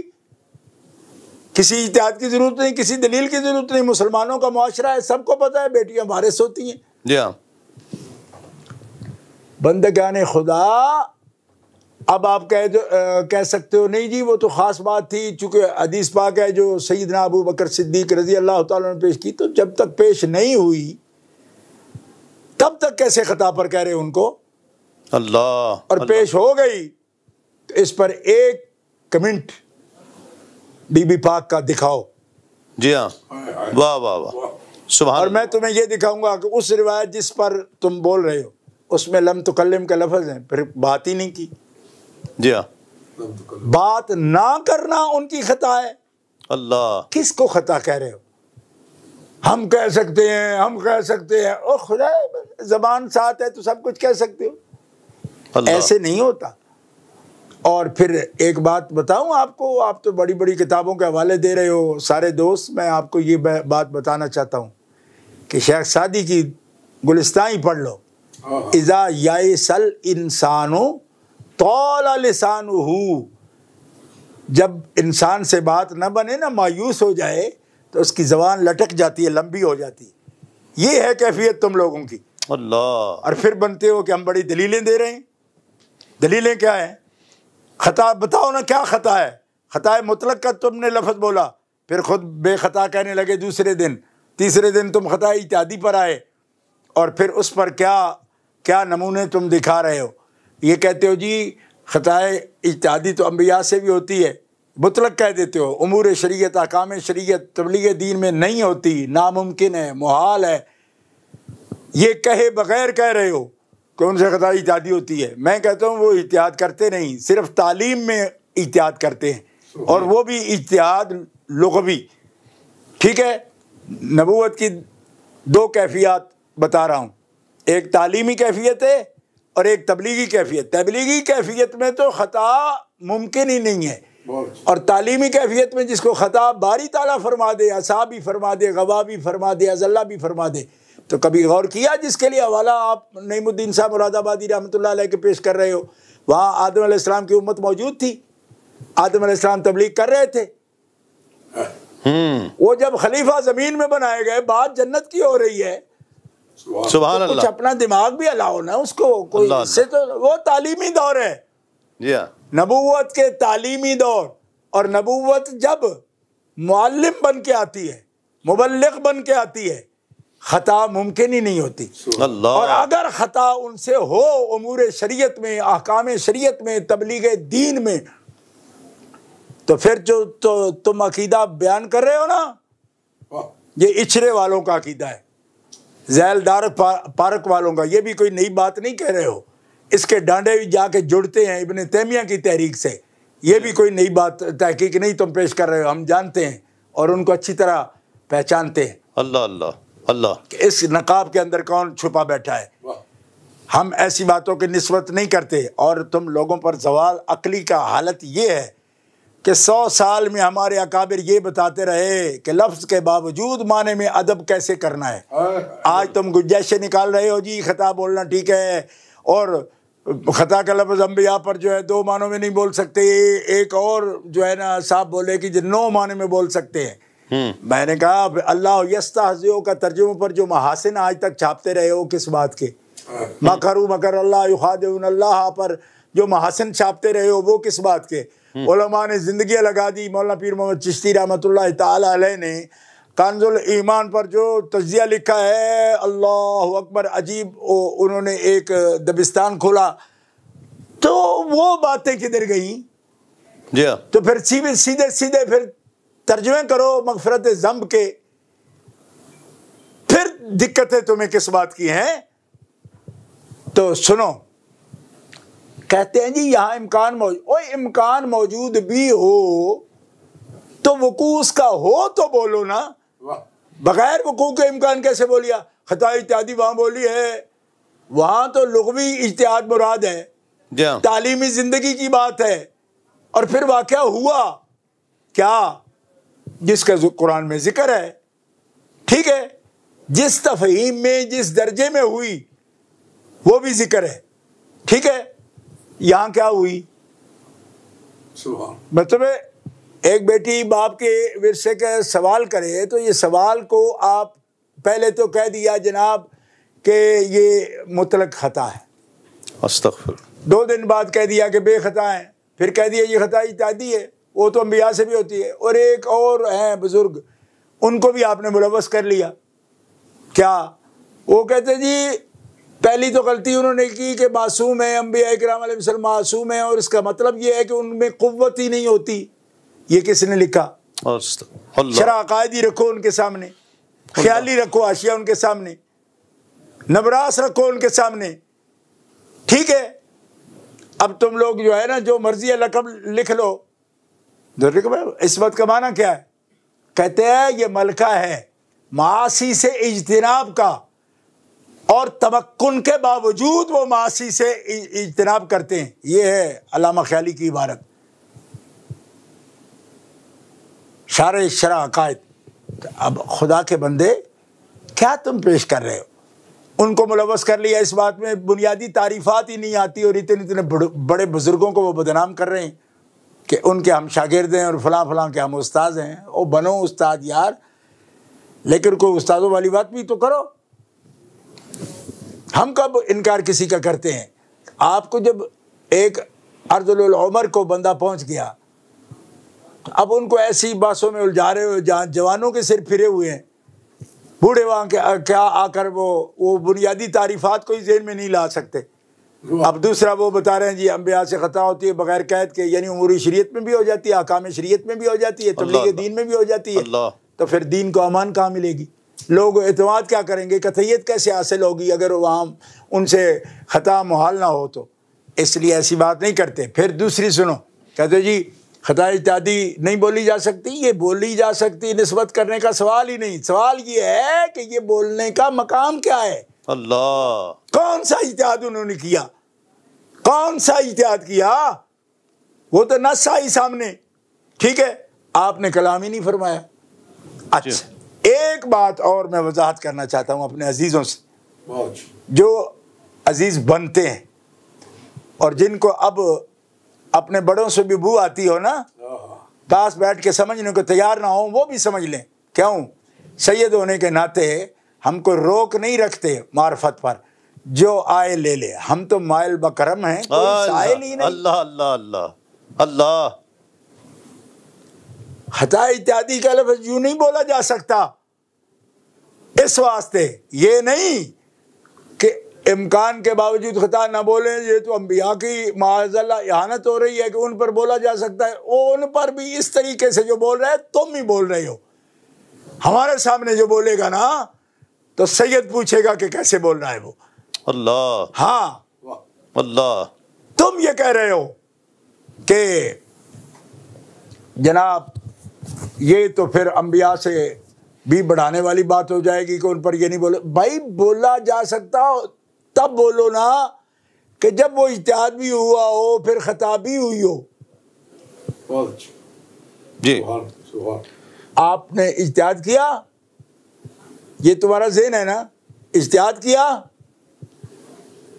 حضرت مولا علی شیر خدا کو آگاہ کیا، یہ میرا اجتہاد ہے. 5 مہینے 5.5 مہینے جو عمر مبارک حیات مبارک ظاہر کی رہی، حضرت امام حسن مجتبی کے ہاتھ میں زمام میں اقتدار، حکومت، ولایت تھی. انہوں نے سیدہ کے اجتہاد پر عمل کیا. اور یہ جو حوالے لگا رہے ہو نا آپ، کل کے پرسوں کے 10 سال کے، ان بزرگوں کے کوئی 10ویں صدی کا بھی بے شک لاؤ، یہ خیر قرون کی بات ہے. جب بھی پالا پڑے گا نا تو حوالہ خیر قرون سے دینا ہوگا، خیر القرون کرنی سے دینا ہوگا. ابو بکر صدیق کا لفظ دکھاؤ کہ خطا پر تھی. حضرت عمر کا بتاؤ، حضرت عثمان کا بتاؤ، حضرت ابو عبیدہ کا بتاؤ، حضرت عبد الرحمن بن عوف کا بتاؤ. بات صحابہ کی ہے، حوالے دے رہے ہو کل کے مولویوں کے. اللہ. تم کو پتہ ہی نہیں ہے جو اس وقت موجود ہیں، سامنے موجود ہیں. تو 10 صدیوں میں اگر کسی نے کوئی جرت ہی نہیں کی بولنے کی تو کس برتے پر بول رہے ہو؟ اور پھر کہتے ہو جی وہ بولا جا سکتا ہے، اور میں تو شیعہ کے جواب میں بول رہا ہوں. اس سے بہتر ڈیفینڈ کر کے دکھاؤ. اللہ، یہ بات عرض کرنا چاہتا ہوں کہ مثلا وہ کہہ رہے ہیں کہ میں تو جناب شیعہ کے جواب میں خاص ایک ماحول میں نے کہا خدا کے بندے ماحول ہی تو سمجھے نہیں ہو. اس ماحول میں ساری توجہ اگر خاندان نبوت کے ادب پر ہوتی نا، اللہ اکبر، یہ لغزشیں، یہ ٹھوکریں نہ ہوتی. اللہ. میرے پیر پیران پیر دستگیر سے کسی نے پوچھا کہ ابن حلاج جس منزل پر بات کر گئے اگر آپ ہوتے تو کیا کرتے؟ فرمایا میں ایک دن میں 70 دفعہ اس مقام سے بالکل سلامتی سے گزر جاتا ہوں. اگر ابن حلاج کو یہ مشکل عبد القادر جیلانی کے سامنے پیش آتی تو جیسا باپ بچے کو گود میں بٹھا کر منزل سے پار اتار دیتا ہے، میں ابن حلاج کو بغیر کچھ کہے اس طرح اتار سکتا تھا. اللہ. اللہ. اللہ. غور کرو، فافہم فتدبر فیہ ما فیہ. غور کر میں کیا کہہ رہا ہوں. آپ کہہ رہے تھے میں تو شیعوں کے جواب میں بولنا پڑا. شیعوں کے جواب میں آپ کیا بولو گے؟ کوئی مناظرہ کیا آپ نے؟ میں جھڑکنا نہیں چاہتا، میں یہ بات عرض کرنا چاہتا ہوں اہل سنت جماعت کی جڑیں تحت الثری میں ہیں، اور ان کی شاخیں عرش علا پر ہیں. اللہ. نادانو تم کیا سمجھو؟ اہل سنت و جماعت کے حقائق کو سمجھنا یہ صاحب بصیرت لوگوں کا کام ہے. تم جواب دے رہے ہو. صرف ایک جواب کا اشارہ دوں تمہیں کہ آج بھی وہ سن رہے ہیں نا، جامعہ المنتظر والا نہیں سن رہا بیٹھے وہ باس کو، سن رہا ہے، میں اس کو بھی سنا رہا ہوں. وہ سننا چاہتا ہے تو سن لے. میں یہ کہنا چاہتا ہوں کہ کتاب الثقات اٹھا کے دیکھ ابن جوزی کی، محدثین کی جرح دیکھ، اس پر امام نووی کو دیکھ، علامہ عینی کو دیکھ. وہ فرما رہے ہیں کہ مدار بحث جس روایت پر ہو رہا ہے یہ صرف ابن شہاب زہری اس کے راوی ہیں. 4 طرق سے ابن شہاب سے 4 شاگرد روایت کرے ہیں. 3 کی روایت میں یہ الفاظ موجود ہی نہیں، صرف ایک کی ہے. اور اگر آپ کو تو عربی پڑھائی گئی تھی بڑی خاص. اگر دیکھنے کا وقت نہیں، بیان زیادہ کرنے کا شوق آ گیا ہے تو کسی کو کہہ کے شیخ الاسلام والمسلمین حضرت خواجہ محمد قمر الدین سیالوی رحمۃ اللہ تعالی علیہ رحمتاً واسعہ کی کتاب مذہب شیعہ منگوا کے اس کے صفحہ نمبر 24 پر اس پر ذرا دیکھ، تمہیں سمجھ آ جائے گی کہ جواب کیسے دیا جاتا ہے. اللہ اللہ. آپ فرما رہے ہیں کہ یہ ساری بات جو صرف ایک طریقے سے آئی ہے، ابن شہاب کے 4 طرق میں سے ایک طریقے پر جو آئی ہے یہ بات، اس کے لیے ابن جوزی کی کتاب دیکھ، اس کے اندر لکھا ہے خود اس راوی کا بیان، کیونکہ مدار ہے وہاں. منتہا کون ہے اس سند میں؟ منتہا ابی العینہ ہے اور جاہز ہے، 2 راوی، دونوں راوی متروک ہیں. دونوں راوی متروک ہیں، جاہز بھی اور ابی العینہ بھی. یہ ابن جوزی کا باب دیکھ، اور دونوں اس بات کا اقرار کر رہے ہیں کہ یہ حدیث ہم نے گھڑی ہے. اللہ سیدہ نے جا کے مانگا ہی نہیں، اللہ. اور اس پہ غضب فرمایا ہی نہیں، حجران کا مطلب ہی کوئی نہیں. اللہ. جواب تم کیا دے گو؟ غیروں سے کہا تم نے، غیروں سے سنا تم نے کچھ ہم سے کہا ہوتا، کچھ ہم سے سنا ہوتا. سید جلال شاہ کے بیٹے نے کس طرح مسئلہ بتانے کی ٹیوشنیں مانگی ہیں. اے شمع تجھ پہ رات یہ بھاری ہے، جس طرح ہم نے تمام عمر گزاری ہے اس طرح. کب کچھ مانگا کسی سے اولاد رسول نے؟ اس لیے کہ نہ رسول اجر مانگتا ہے، نہ اولاد رسول اجر مانگتی ہے. کس سے سیکھا آپ نے کہ آپ شیعوں کے جواب میں ایسی بات کہہ سکتے ہو؟ شیعوں کے لیے 10 جواب ہے میرے پاس. لاؤ جس شیعہ کو لاتے ہو میدان میں، تم بیٹھ کر دیکھ رہنا. ذوالفقار حیدری چمکے گی تو تمہیں سمجھ آ جائے گی کہ میں رافضیوں کے دانت کس طرح کھٹے کرتا ہوں. اللہ اللہ. ناچنا جانے آنگن ٹیڑھا، بات کرنی نہ آتی ہو تو کہ جی میں تو فلاں کے جواب میں کہہ رہا ہوں. فلاں کا باپ بھی آ جائے تو ہم سیدہ کے بارے میں یہ لفظ نہیں بول سکتے.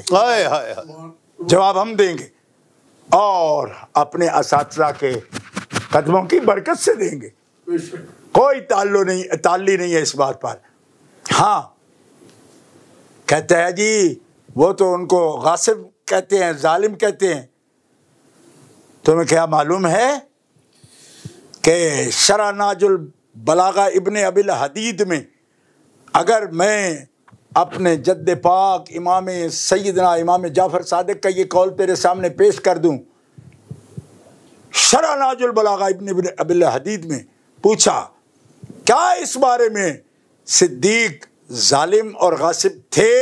امام جعفر صادق فرماتے ہیں نہ وہ ظالم تھے، نہ وہ غاصب تھے، وہ امام عادل تھے. اس مسئلے میں بھی انہوں نے کوئی ظلم نہیں کیا. تو ظالم ان کو بننے سے بچانے کے لیے اپنی گھڑنت بناتا ہے. گھڑنت وہ بناتے ہیں جن کا جعفر صادق پیر نہیں ہوتا. ہم تو نقشبندی بھی ہیں، اور تمہیں معلوم ہے کہ ہمارا شجرہ بغیر جعفر صادق کے نہ قادری مکمل ہوتا ہے، نہ نقشبندی مکمل ہوتا ہے، نہ چشتی کا مکمل ہوتا ہے، نہ سہروردی کا مکمل ہوتا ہے. بے شک بے شک. ان پیروں کے ہوتے ہوئے ہمیں گھڑنت کی کیا ضرورت ہے کہ اپنے بات سے ایک آرٹیفیشل بات لیں اور اس طرح پورے ملک کو آگ لگا دیں؟ اس کی ضرورت نہیں ہے. سخن شناس نائی دل برا خطا اینجاس، خطا اینجاس نہ آجاس. تمہیں جہاں خطا نظر آتی ہے وہاں خطا نہیں ہے، خطا تیرے میں ہے.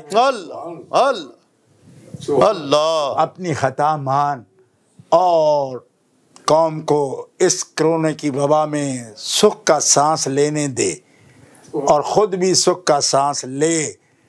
ہاں اس لیے کہ یاد رکھ بغیر احساس کے ہم یہ بات نہیں کر رہے.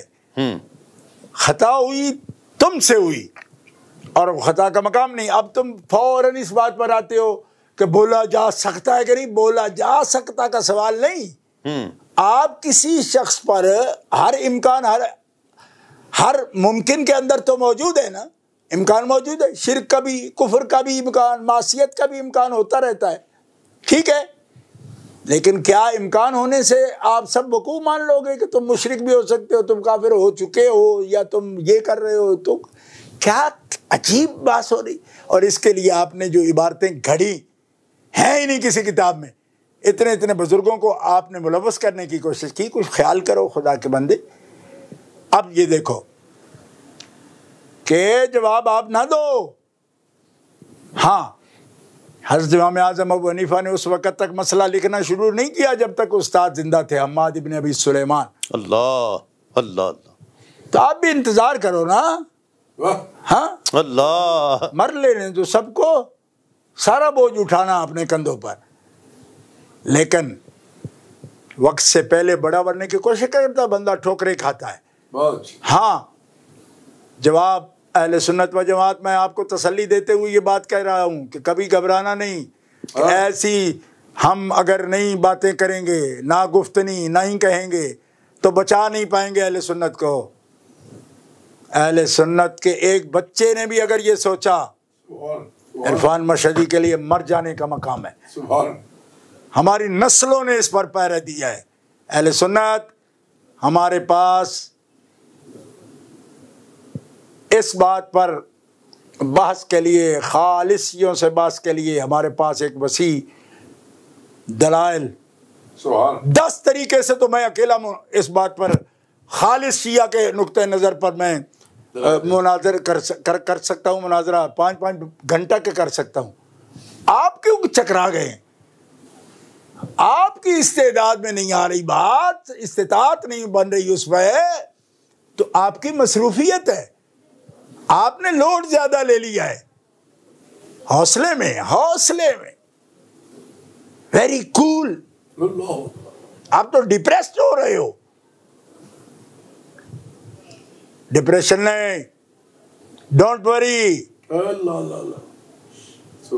نو، داتا صاحب کے ہوتے، غوث پاک کے ہوتے، اپنے بزرگوں کے ہوتے. آپ کو تو دوسروں کو کہہ رہے تھے نا کہ علم یتیم ہے، یتیمی یہ ہوتی ہے. اللہ آپ بھگت رہے. اللہ. ہمارے روحانی باپ ہیں اور ان کی نظر کرم ہے. میں تو ان میں سب سے معمولی ہوں، مجھے کوئی تعلی نہیں اس بات کی.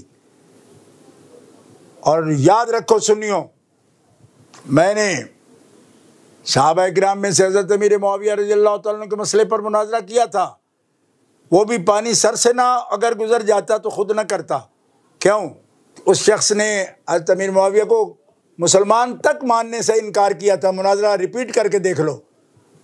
تب میں میدان میں اترا تھا. آج بھی اگر یہ حد نہ پار کرتا تو مجھے کوئی شوق نہیں ہے کہ اہل سنت سے مناظرے کروں. ہاں، لیکن آپ حد پار کر رہے ہو. آپ فاؤل کھیل رہے ہو، اور فاؤل کھیلنا ریفری کا وسل دینا بنتا ہے. اللہ اللہ سبحان. ہاں، فاؤل کھیل رہے ہو آپ. سیدہ کو معاذ اللہ ایسے گستاخی کے لفظ سے نسبت دینا یا یاد کرنا، یہ فاؤل کھیلنا ہے. اور اہل سنت کبھی اجازت نہیں دیتے. ہمارے فریم ورک آف ورک میں یہ چیز فٹ نہیں ہو سکتی. آج بھی نہیں، 10 سال میں بھی نہیں ہو سکتی. جتنے مرضی زور لگا لو. اور پھر خطا اجتہادی کا لفظ پر تم جس جاتے ہو کہ بولی کیوں نہیں جا سکتی، ان پر بولی گئی. میں کہو خدا کے بندے، ان پر بھی بولنے میں تم بھی اور تمہارا استاد بھی جو تیری حمایت میں آیا ہے وہ بھی غلطی کر رہا ہے. میں کہہ رہا ہوں کہ امور شریعت میں، تبلیغ دین میں، احکام شریعت میں محال ہے، ممکن ہی نہیں ہے کہ انبیاء غلطی کریں. تعلیم میں وہ بھی لغوی معنی میں، اصطلاحی میں نہیں. بے شک وہ اور چیز ہے جس کو جہد کہتے ہیں. اجتہاد وہ جو ایک دلیل کا درجہ رکھتا ہے وہ نہیں، وہ اور چیز ہے. اور اب بات یہاں تک آ گئی، آپ پھر بولتے بولتے کہاں تک چلے گئے ہو. آپ نے یہ کہہ دیا جناب کہ سیدہ جو ہے ابو بکر صدیق رضی اللہ تعالیٰ عنہ ان کو لقمہ حرام سے بچا رہے تھے. استغفر اللہ. اس سے بڑا ظلم کیا ہوگا یہ لفظ جو تم نے بولا. اچھا ایک تم لوگوں کی عجیب عادت ہے کہ کبھی کہتے ہو جی جملہ میں نے بولا یہ فلاں حاشیے کی فلاں نکر پر فلاں بندے نے بھی لکھا ہے. ایک بندہ لکھ جائے تو وہ مختار مذہب ہو جاتا ہے. کسی نے لکھ دیا ہے تو جو بے ادبی کا لفظ ہوگا وہ ہم اس کی طرف دھیان ہی نہیں کریں گے. واہ واہ واہ, بے شک. یہ آپ بچوں کا کھیل کر رہے ہو, آپ کو سمجھ نہیں ہے اس بات کی. اگر سمجھ ہے نا آپ کو تو پھر نوٹ کر, جس پہلے بھی تو نے ٹھوکر کھائی تھی اور پتہ ہے مجھے چیلنج کیا تو تم نے اس پر بحث کریں گے تو میں نے تمہیں کہا تھا صبر کرو, صبر کہا تھا نا, وہی بے صبری اب بھی کر رہے ہو. تمہیں سمجھ نہیں اس بات کی کہ کوئی ایک بات قول کے زمرے میں بھی ہو, صرف قول کی حیثیت سے کسی کی موجود ہو بات, تو یہاں جو سوشل میڈیا یا ممبر ہوتا ہے یا ایک ایسا پلیٹ فارم ہے جس پر دنیا کے سامنے ہم پیش کر رہے ہیں, تو ہم اقوال پیش نہیں کرتے. اقوال کے لیے اکیڈمی چاہیے, اقوال کے لیے درسگاہ چاہیے, مکتب چاہیے, گھنٹوں باس چاہیے. حواشی رکھ کے آپ سپیکر پہ جب بھی آؤ, لاؤڈ سپیکر پہ آؤ, سوشل میڈیا پہ آؤ, تو مختار مذہب پیش کرو, قولے اٹھا کے نہ آ جاؤ. اللہ, یہ کیا کرتے ہو آپ کہ فلاں کتاب سے دکھا سکتا ہوں, ہم دیکھیں گے ہی نہیں. ہمیں پتہ ہے کہ اقوال موجود ہوتے ہیں, لیکن اقوال پر فیصلے نہیں ہوتے, مختار مذہب پہ ہوتے ہیں. ظاہر الروایہ پہ ہی فقہ حنفی کی بنیاد کیا قول ہے یا مبسوط ہے امام محمد بن حسن شیبانی کی. جی ہاں, مبسوط, زیادات, جامع صغیر, جامع کبیر, شعر کبیر, شعر صغیر, ظاہر الروایہ. تو مختار مذہب بھول گئے, قول ہے فلانی میں دکھا دوں گا. کیسے دکھاؤ گے؟ اور پھر دکھاؤ گے بھی ان کی کتابوں میں کہ جن کو یہ بھی نہیں ملا کہ داڑھی شریف قبضہ کی کوئی دلیل ہے کہ کوئی نہیں, نور حصی کی کوئی دلیل ہے, سرکار کے نور حصی کی دلیل ہے. کل تک مناظروں میں جنہوں نے پھندے ڈال دیے, سائی وال اور خانے وال کے مناظروں میں حال دیکھا اپنے مناظروں کا. ان کی دلیلیں اٹھا کر آؤ گے یہی حال ہوگا. ایسی باتیں نہیں کرتے. یہ کل کے اسکالر ہیں, اچھے ہیں, ہم ان کو برا نہیں کہنا چاہتے, لیکن یاد رکھو یہ خیر القرون کی بات ہے, قرن اول کی بات ہے, صحابہ کی بات ہے. ٹھیک ہے, ٹھیک ہے, قرآن پاک میں حدیث پاک میں وہ بات اگر نہیں آتی تو آثار میں تو دکھاؤ کہ مولا علی شیر خدا ان کو کہہ رہے ہوں کہ ایسا نہیں بولنا چاہیے, یہ خطا ہے. حضرت ابو بکر صدیق بول رہے ہوں, حضرت عمر فاروق بول رہے ہوں, عشرہ مبشرین میں سے لوگ بول رہے ہوں, بدریوں میں سے بول رہے ہوں, بیعت رضوان والوں سے بول رہے ہوں. ہے یہ وہ بات ہوتی ہے نا کہ دعویٰ کرو تو چڑھ جاتے ہو مینار پاکستان پہ, اور دلیل دینے کے وقت کنویں میں اتر جاتے ہو. جو باتیں اتنی اونچی اونچی کرتے ہو تو دلیل بھی اونچی لاؤ نا. میں تو اس مسئلے میں ابھی پیر صاحب قبلہ رحمۃ اللہ علیہ کے حوالے سے بھی بات نہیں کرنا چاہتا تھا. کیوں؟ اس واسطے کہ پیر صاحب قبلہ جو بات کر رہے ہیں وہ بھی تو ابھی یعنی 150 سال بھی نہیں ہوا ان کو. بے شک. تو بات جب ہو رہی تھی جن کے سامنے ہو رہی تھی وہ کیوں خاموش ہیں؟ ان کا لانا قول میرے سامنے, عشرہ مبشرین کے قول لا, اہل بیت اطہار کی دوسری شخصیات موجود ہیں ان کے قول لا میرے سامنے, عبداللہ ابن عباس کا قول لا نا, پھر پتہ چلے مجھے. سبحان اللہ. کہ گل ہوندی پئی تے جوان آندی ہوندی پئی, جب بچپنے نہیں کرو. ہاں یہ ڈزنی لینڈ نہیں ہے, یہ تحقیق کی بات ہے. یہ کوئی بچے کا کھیل کا مقام ہے ایسی باتیں کرتے. یہ وہ فلانے بزرگ جو پرسوں فوت ہوئے ہیں انہوں نے اپنی کتاب میں یہ لکھا ہے. میں نے کہا یہ ان کا زمانہ ہے, ان کے دور میں بات ہوئی تھی. 10ویں صدی. حوالے کا کیا مطلب ہے اس میں حوالے لاؤ, حضرت ابو بکر صدیق کا حوالہ لاؤ. ابو بکر صدیق کا دوں حوالہ آپ کو, اٹھاؤ بخاری, ارقبوا محمدن فی اہل بیتہ, محمد رسول اللہ کے اہل بیت میں سے محمد رسول اللہ کو دیکھو. اللہ, حسن و حسین کے چہرے میں نانا نظر آئیں گے تمہیں, یہ کہہ رہے ہیں ابو بکر صدیق, بخاری شریف میں لکھا ہے. سبحان اللہ. تو جس کو فاطمۃ الزہرا کے تقدس میں جلوہ رسول نظر آتا ہو وہ خطا نہیں بولتا. یہ ہے گستاخی. سبحان اللہ. جسے سمجھ نہیں آتی وہ سمجھ لے. اور بے قید انبیاء کے بارے میں یہ کہنا کہ وہ خطائیں کرتے ہیں یا خطا ان سے ہوتی ہے, یہ کوئی استاد کہے یا شاگرد کہے, یہ کلمہ کفریہ ہے، اس لیے کہ دین سے امان اٹھے گی. خطا اجتہادی کی بات نہیں ہو رہی. کل پھر اس کا رٹا لگا دو، نہیں ہم تو وہ جناب خطا اجتہادی. میں بتا چکا ہوں کہ خطا اجتہادی کی نہیں، وہ تعلیمی دور ہے، تشریعی دور نہیں، وہ ان کا تبلیغ کا دور نہیں، امور نبوت کی بات نہیں، احکام شریعت کی بات نہیں. اور خاص کر جو مثال تو لا رہا ہے نا، لا تقربا هذه الشجرہ، وہ تو ابھی امت جو ہے وہ وجود میں ہی نہیں آئی، وہ جنت میں ہے. ابھی آئیں گے زمین پہ، یہ لوگ پیدا ہو گئے. تو جب وہ احکام سنا ہی نہیں رہے تو تم بات کس کی کر رہے ہو؟ اللہ ہے دلیل ایسی نہیں ہوتی. کہیں کی اینٹ، کہیں کا روڑا، بھانمتی نے کنبا جوڑا. یہ دلیل کوئی ادھر سے پکڑ کے آدھا لفظ آدھا ادھر سے پکڑ کے، تو اس کو آپ دلیل بنا رہے ہو. میں جو کہہ رہا ہوں کہ تعلیمی زندگی کی بات اور ہے. ہاں اسی لیے تو ہم شیعہ کو منع کرتے ہیں کہ صحابہ کا بھی ایک تعلیمی دور ہے، اس میں کئی ایسی باتیں ہوتی ہیں وہ اس کو پکڑ کر بیان کرنا شروع ہو جاتے ہیں. وہ جی ان کو کھڑے چھوڑ کے وہ تو تجارت میں چلے جاتے تھے. میں نے کہا جب وہ سیکھ چکے، امتحان اللہ قلوبہم للتقوی لہم مغفرۃ و اجر عظیم. یہاں کوئی کمزوری ہے تو اب بتا. رہ گیا ان کا سیکھنے کا دور، تو پہلے دن آ کے کوئی ابو بکر صدیق نہیں بن جاتا. بات سمجھنا، سیکھنے کا دور ہے. اور انبیاء یہاں زمانے کے استادوں سے نہیں سیکھتے، لیکن انبیاء سیکھتے ہیں اپنے رب سے. اور ان کی تعلیمی، ان کی کلاس میں رب ان کو جو کہے اسی مقام پر اس کا معنی ہوتا ہے. ہم دنیا میں اس کا معنی کر ہی نہیں سکتے. شاہ جی آپ نے تو جو میں سوال جو نوٹ کر کے آیا تھا وہ بھی، اور جو میرے ذہن میں بھی نہیں آ سکتے، آپ نے ان سوالوں کے بھی جواب عنایت فرما دیے ہیں. لیکن دو تین چھوٹی چھوٹی چیزیں میں پوچھنا چاہتا ہوں. ایک تو وہ خاص طور پر وہاں سے کہا جا رہا ہے کہ جی مفتیان کرام حکم لگائیں، علماء کرام حکم لگائیں. حکم کیوں نہیں لگاتے؟ حکم کوئی لگتا ہی نہیں ہے تو حکم کیا لگائیں گے؟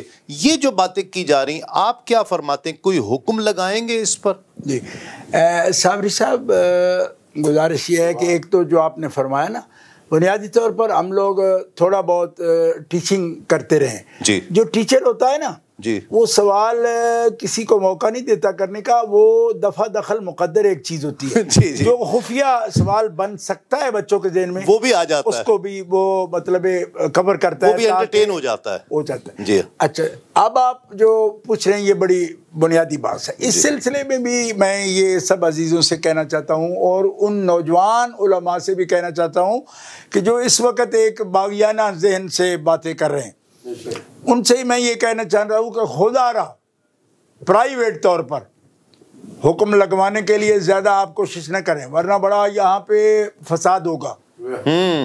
حکم گستاخ جب کہہ رہے ہیں تو آپ خود سمجھ رہے ہیں کہ گستاخی کے پر حکم لگانا ہمارے لیے کیا مشکل ہے. اللہ، لیکن کچھ تو خون نہیں چاہیے، فساد نہیں چاہیے. بات کو سمجھو. اگر مقننہ قوت نافذہ حکم پوچھے گی نا تو حکم بتانے میں آدھا منٹ بھی نہیں لگے. ہائے ہائے ہائے، اللہ اللہ. میں پہلے بھی سمجھتا ہوں کہ آپ نے قوم کو فساد میں جھونکا، قوم کے بچوں کو مروایا آپ نے. اور آپ کسی مشن پر ہیں نا، آگ اس ملک کو لگوانا چاہتے ہیں، ہم نہیں ہیں. اللہ، میرے باپ فرمایا کرتے تھے کہ ہم سید ہیں، اور سید تو جہاں آگ جل رہی ہو وہاں قدم رکھے تو اسے گلزار بناتا ہے. آگ لگانے والے نہیں، آگ بجھانے والے لوگ ہیں. اس لیے میں یہ کہتا ہوں کہ اس کو کمزوری کب سمجھو. اگر کچھ سمجھ سکتے ہو، تدبر سے خالی نہیں ہو گیا دماغ، تو جب اس کو گستاخی ہم کہہ رہے ہیں تو اس میں حکم لگانے میں دیر ہی کیا ہے.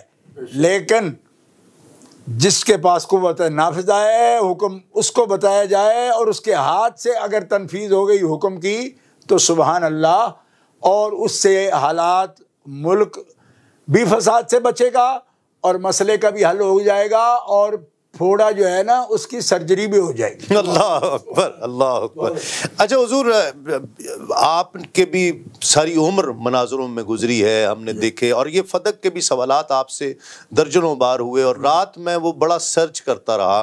تو آپ خاص طور پر آپ نے احتجاج تبرسی کے حوالے دیے، کافی کی روایات کے حوالے دیے، لیکن انہوں نے اہل تشیع کو جواب دینے کے لیے پیر میر علی شاہ صاحب کی کتاب کا انتخاب کیا. یہ تو اصول مناظرہ اور اصول استدلال کے ہی خلاف ہے.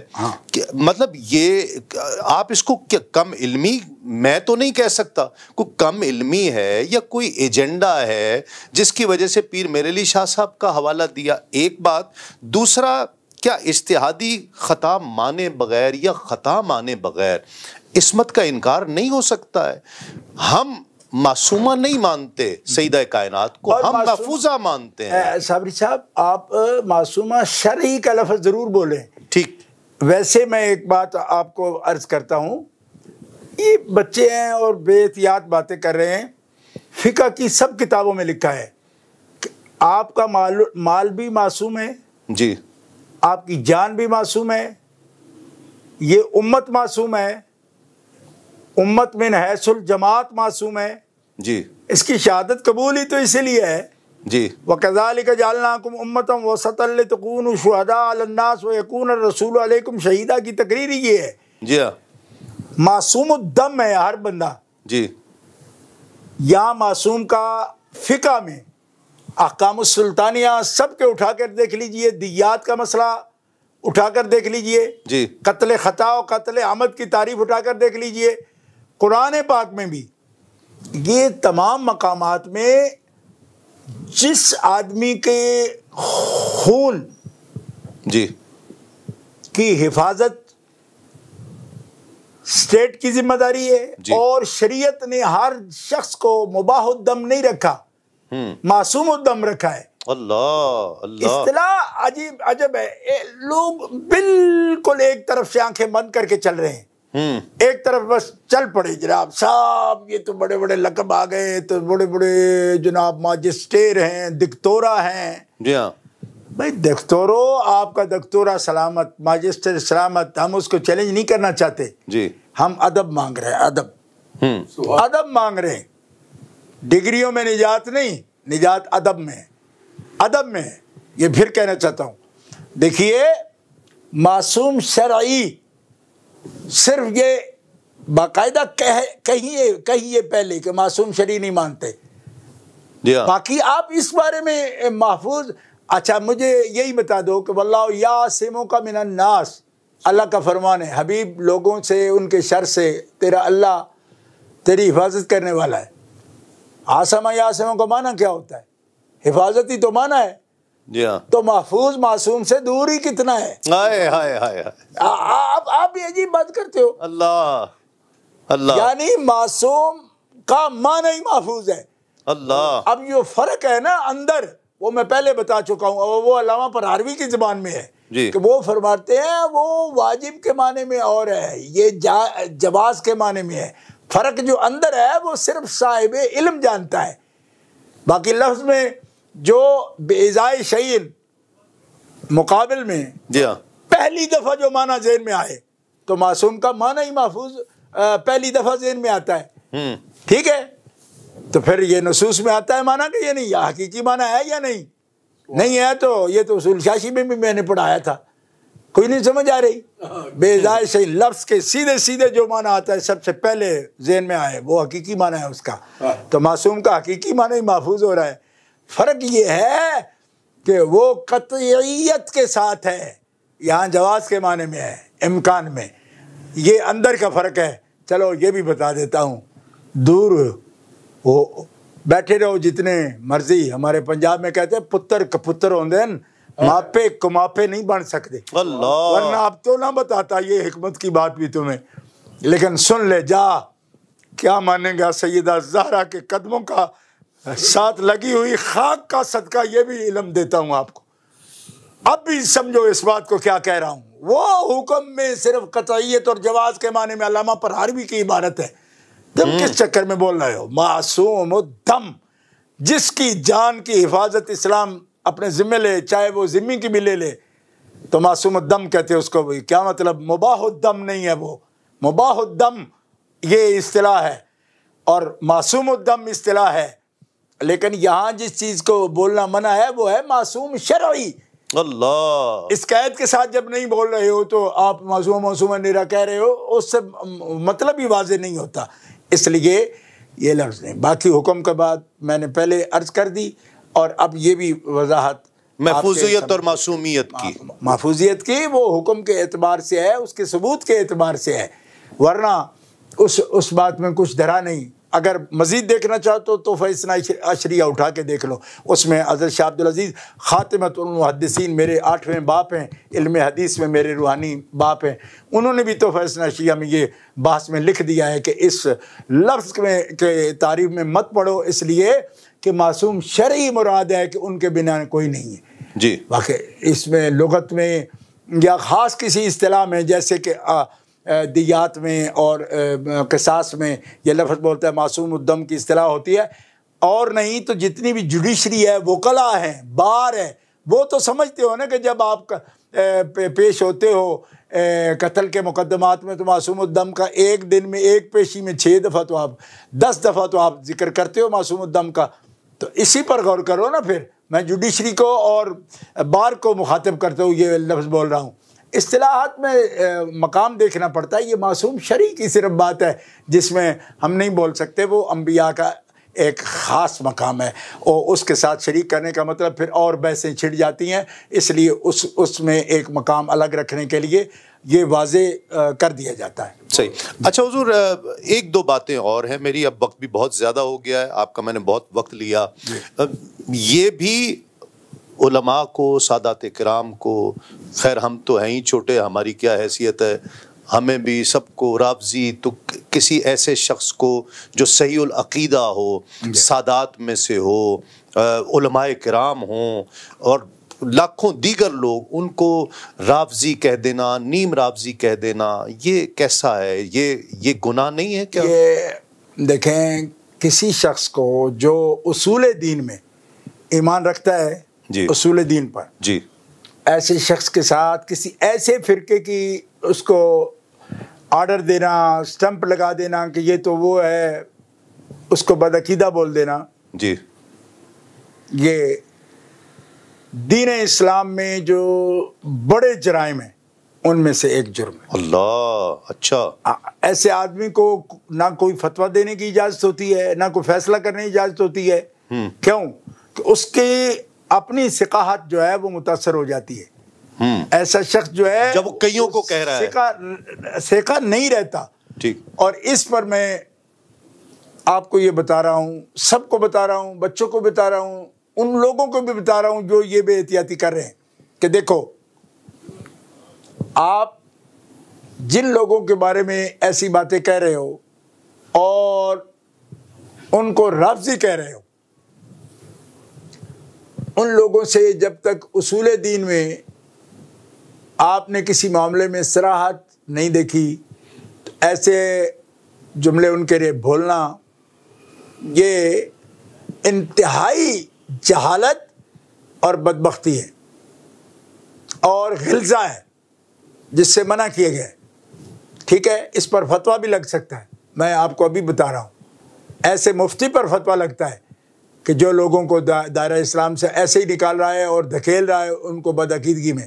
اور ایک بات بطور نصیحت کہوں گا، وہ یہ ہے کہ اگر اہل سنت و جماعت حنفی ماتریدی کو فروغ دینا چاہو، خیال ہو آپ کا، تو آگے بڑھ کے ان لوگوں کو پیار سے، اگر ان کے طرز عمل میں آپ کو معلوم ہوتا ہے کہ عقیدے میں تو فرق نہیں لیکن طرز عمل میں ہے، ٹھیک ہے، طرز عمل میں آپ کہہ سکتے ہو کہ کوئی وسعت رکھتا ہے دنیاوی لحاظ سے، وہ سمجھتا ہے کہ میں کسی سے مذاکرہ جاری رکھوں، ڈائلاگ کروں، ڈیبیٹ رکھوں اور اس سے میل ملاقات رکھوں، شاید اس کا بھلا ہو جائے.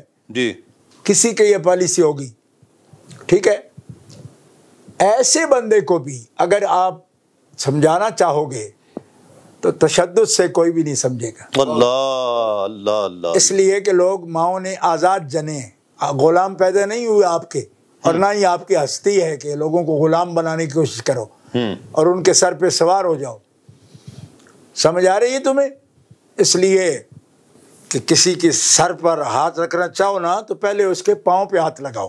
اللہ اللہ. وہ جب سمجھ آ جائے گی نا کہ اس کے نیت شاید میرے سر کو کچلنا نہیں ہے بلکہ سر کی مالش کرنا مقصد ہے، تو اجازت دے گا.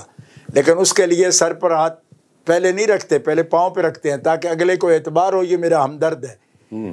تو سب لوگ سمجھ جاؤ کہ تشدد سے کچھ ہوتا نہیں، جی ہاں، افتراق سے نہیں. اسی لیے میں نے کانفرنسوں میں تم لوگوں کو بلانا چھوڑا تھا کہ تم تشدد کرتے تھے، اور اسی کانفرنس میں تقریر کرتے ہوئے میں نے کہا کہ ہمیں کسائی کا ٹوکا نہیں چاہیے، بابا فرید کی سوئی چاہیے. ہائے ہائے ہائے ہائے، سبحان اللہ.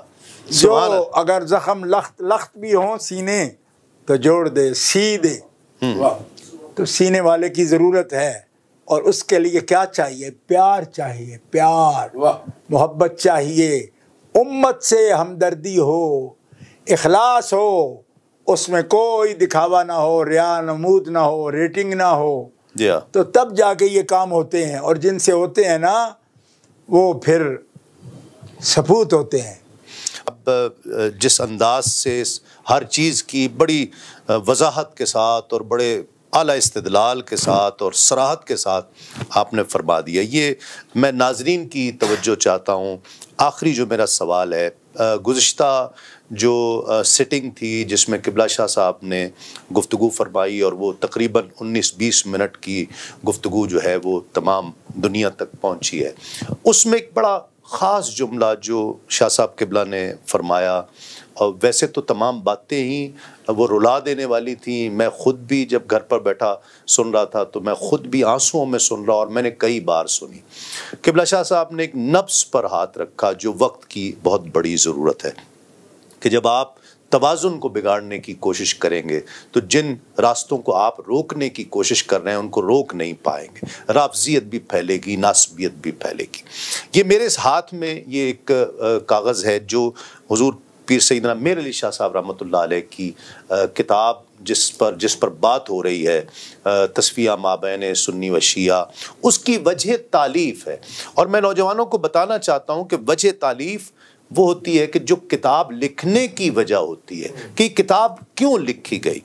ایک عبارت میں ان نوجوانوں کو پڑھ کر سنانا چاہ رہا ہوں، پھر میں شاہ صاحب سے اس حوالے سے کمنٹ لوں گا، اور یہی میرا آج کا آخری سوال ہے. وجہ تالیف جس کو کہا جا رہا ہے کہ ہم اس کو اب آئندہ جلالی صاحب کی جانب سے بھی کہا جا رہا ہے کہ اس کو ہم آئندہ پڑھائیں گے، اپنے یہاں مدرسوں میں اس کتاب کو باقاعدہ پڑھایا جائے گا، تو اس کی وجہ تالیف بھی ہم سب کو پڑھنی چاہیے، اور ہمیں جاننا چاہیے کہ کتاب پیر سیدنا میر علی شاہ صاحب رحمۃ اللہ علیہ نے کیوں لکھی تھی. آپ فرماتے ہیں تخالف مذہبی مابین سنی و شیعہ کوئی نیا اختلاف نہیں ہے جسے رفع کرنے کے لیے طالبان حق موجودہ زمانے کے علماء سے التجا کریں. اس سے پہلے بھی یہ اختلافات ہوتے رہے ہیں، اور علماء کرام اس اہم موضوع پر نہایت شائستہ انداز میں اظہار خیال فرماتے آئے ہیں. لیکن جو آگے ٹکڑا ہے وہ لکھتے ہیں کہ البتہ حال ہی میں اس تخالف میں ایک نئے رجحان کا اضافہ ہوا ہے، اور یہ سمجھا جانے لگا ہے کہ اہل سنت والجماعت ہونے کے لیے ضروری ہے کہ انسان اہل بیت کرام کے خلاف بغض اور بنی امیہ کے ساتھ محبت رکھے. حالانکہ اہل سنت کبھی بھی اس شقاوت میں ملوث نہیں ہوئے ہیں، اور ان کے عقائد میں رسول پاک کے خاندان سے دوستی و مودت مدار ایمان اور فرض مانی گئی ہے. اس نئے رجحان کی وجہ یہ معلوم ہوتی ہے کہ ہمارے علماء کرام نے بمقابلہ اہل تشیع اپنے مواعظ و نصائح کی مجالس میں صرف دفع ملائن و متائن یعنی لعنت اور طعنوں کو رد کرنے پر زور رکھا ہے، کی طرف ہی رخ کیا ہے، اور اہل بیت علیہ السلام کی فضائل اور مناقب بیان کرنے کی طرف کم توجہ کی ہے. پھر آگے وہ لکھتے ہیں کہ چند احباب میرے پاس آئے اور انہوں نے اس رجحان کا ذکر کیا کہ ہمارے علماء جو تعلیمات دے رہے ہیں اس میں محبت اہل بیت کم ہوتی جا رہی ہے، تو آپ کوئی کتاب لکھیں. تو میں نے اس پر یہ تصفیہ مابین سنی و شیعہ لکھی ہے. سوال یہ ہے حضور، میں نے یہ آپ کی نظر سے تو گزری ہے، اور میں ناظرین کو یہ سنانا چاہتا تھا کہ اس کی وجہ تالیف یہ ہے صرف رافضیت اور ناسبیت، صرف رافضیت کا رد نہیں بلکہ ناسبیت کا رد، کہ جو اہل بیت سے جو دور ہوتے جا رہے ہیں وہ ہمارے نوجوان ان کو روکا جائے، اس کتاب کا اولین مقصد یہ تھا۔ لیکن ہمارے ہاں رافضیت اور ناسبیت، رافضیت کا بہت زیادہ ایک رافضیت فوبیا ہو گیا ہے علماء کو، کہ جہاں اہل بیت کا ذکر ہوتا ہے وہاں پر وہ اس پر رافضی ہونے کا وہ لگا دیتے ہیں، لیبل لگا دیتے ہیں۔ آپ نے جو اس دن بات فرمائی ہے کہ جب توازن بگڑ جائے گا، کہ آپ جب ایک طرف کی بات کریں گے اور دوسری کو رد کرنے کی کوشش کریں گے، تو ہمیں تو وجہ تالیف میں تو کچھ اور لگ رہا ہے کہ انہیں جو کتاب لکھی ہے وہ تو ناسبیت کے رد میں زیادہ لکھی ہے۔ رافضیت بھی اس دور کا بڑا چیلنج ہے، لیکن ناسبیت بھی بہت بڑا چیلنج ہے۔ گزارش یہ ہے صابری صاحب کے حضرت پیر صاحب نے صرف یہی کتاب نہیں لکھی، جی بہت بڑے محقق ہیں وہ اس دور کے، بے شک، اور انہوں نے یہ جو کتب تصنیف فرمائی ہیں اس کے اندر ان کا معیار بہت ہی جداگانہ اور تحقیق کا ایک بلند معیار آپ نے قائم کیا ہے۔ جی، ہر ایک بدعقیدہ، چاہے وہ انکار ختم نبوت کی بات ہو، بے شک، انکار مقام اہل بیت کی بات ہو، یا انکار صحابہ کی بات ہو، بے شک، ہر موضوع پر، حتیٰ کہ تقدیس شان الوہیت کے لیے بھی آپ نے بڑی تحقیقی کتاب لکھی ہے۔ جی یہ حضرت شاہ عبد الرحمن مانا میاں جو لکھنؤ سے تعلق رکھتے ہیں، جی جی، ان کی کتاب کے جواب میں بھی حضرت نے یہاں سے لکھی ہے، حالانکہ اتنی دور ہے۔ جو لکھنؤ کے مجتہد کہلاتے تھے وہ جو آئے تھے، نہیں وہ نہیں، یہ ایک صوفی ہے، اچھا، وحدت الوجود پر کتاب، اچھا، ٹھیک، اس کا یہ خاص ایک الگ موضوع ہے۔ ٹھیک ہے۔ آپ چونکہ حضرت جو قبلہ اعلیٰ حضرت گولڑوی سرکار ہیں، وہ خود وحدت الوجود کے نظریے کے قائل ہیں، جی، چشتی نظامی ہیں، جی ہاں، آپ جانتے ہیں، لیکن اس میں جو اصلاح کی ضرورت تھی وہ اتنے بلند معیار سے فرمائی ہے کہ دنیا جس کو صاحب نظر کو اگر وہ اس کے مطالعہ کا ذوق نصیب ہو جائے تو ایک الگ جہان میں وہ پہنچ جاتا ہے۔ اچھا، انہوں نے جو کچھ لکھا تصفیہ شریف میں، تصفیہ شریف میں لکھا، پورے دم سے لکھا، جی، اپنے معیار پر لکھا، جی، اور جو اہداف ہیں اس کے اوپر آپ نے مکمل طور پر پوری عبارات میں واضح کر دیا، احکام کو، صورتحال کو واضح کیا، اللہ نے ان کو ملکہ عطا فرمایا۔ بے شک۔ اب یہ ہے کہ یہ جو تجزیہ حضرت نے فرمایا، وجہ تالیف جو ہے، وجہ تالیف کے اندر یہ تجزیہ فرما دیا کہ لوگ جو ہے اہل بیت اطہار کے ذکر میں ان میں کمی کر رہے ہیں، یا ان سے کما حق بیان ہو نہیں پا رہا۔ جی، مطلب رغبت ہوگی تو بیان ہوگا نا۔ واہ واہ واہ، اس کیا میں بات، سبحان ایک جملہ میں اپنے والد گرامی کا آپ کو، بلکہ صرف جملہ نہیں، ان کا عمل مبارک پیش کرتا ہوں، جی، کہ جس بھی محفل میں علاقہ تھا، ہر قسم کے لوگ نظریات کے، ظاہر ہے کہ علاقے میں موجود ہوتے ہیں، کھلا اوپن علاقہ ہے پنجاب کا، تو حضرت خود تشریف فرما ہوتے، علماء کی ایک کثیر جماعت، شاگردوں کی بھی اور ہماسر لوگوں کی بھی موجود ہوتی، تو آپ موضوعات جب تقسیم فرماتے تو جتنے لوگ سید نہیں ہوتے مبلغ، یعنی قومی اعتبار سے سادات میں سے نہیں ہوتے، جی، ان کے لیے آپ یہ ڈیوٹی کرتے کہ آپ سب اپنے موضوعات میں یا تو کلی طور پر یا کچھ وقت جیسا ماحول ہوتا، جیسی ضرورت ہوتی، جی، آپ اہل بیت اطہار کے فضائل بیان کریں گے۔ جی ہاں، جتنے علماء میں سید ہوتے تو ہم تو ان کے بیٹے تھے، سید بھی تھے، جی، ہمیں فرماتے کہ آپ صحابہ کرام کے فضائل بیان کریں۔ اللہ اللہ، کیا حکمت ہے، یہ تقسیم فرماتے، کیا حکمت ہے، واہ واہ واہ، فرماتے کہ جتنے لوگ غیر سادات عالم ہیں اور اس وقت میرے ساتھ ہیں، جی ہاں، آپ نے سادہ سید اہل بیت اطہار کی فضائل بیان کرنے ہیں۔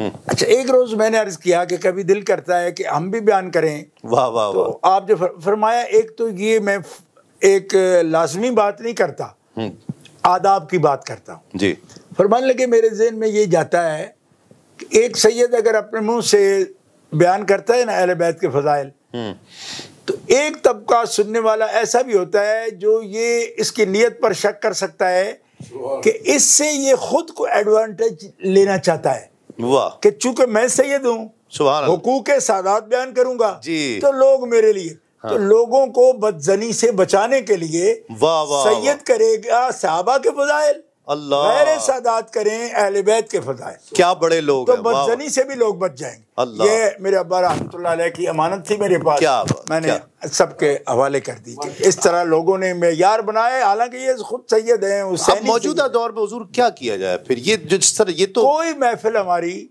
ایسی نہیں ہونی چاہیے کہ جس میں دیکھیں ارد گرد جب فتنہ ہے جی ہاں، تو ضروری نہیں کہ مبتلا ہوں تو علاج کریں، جی، احتیاط کے طور پر ہی ہر محفل میں ہمیں اندیشے کے پیش نظر بھی، پیش نظر بھی ہمیں پوری، دیکھیں ہمارے پیر حضرت مجد الفسانی سلسلہ نقشبندیہ کے سب اہل سنت ان کا ادب کرتے ہیں، احترام کرتے ہیں۔ آپ نے اپنے مکتوبات میں یہ فرمایا کہ سنی ہونے کی شرط یہ ہے کہ خانوادہ نبوت سے اہل بیت اطہار سے محبت کامل رکھو، بے شک، اور سنی ہونے کی یہ شرط ہے کہ نبی علیہ السلام کے صحابہ کی عزت کرو، بے شک، بے شک، ٹھیک ہے جی، بے شک، اکرام صحابہ اور محبت اہل بیت یہ بنیادی شرط ہے، وہ سنی ہی نہیں بے شک، جو محبت اہل بیت میں کامل نہیں اور جو اکرام صحابہ میں کامل نہیں۔ بے شک، بے شک، ہمارے اکابر کو کوئی اس بارے میں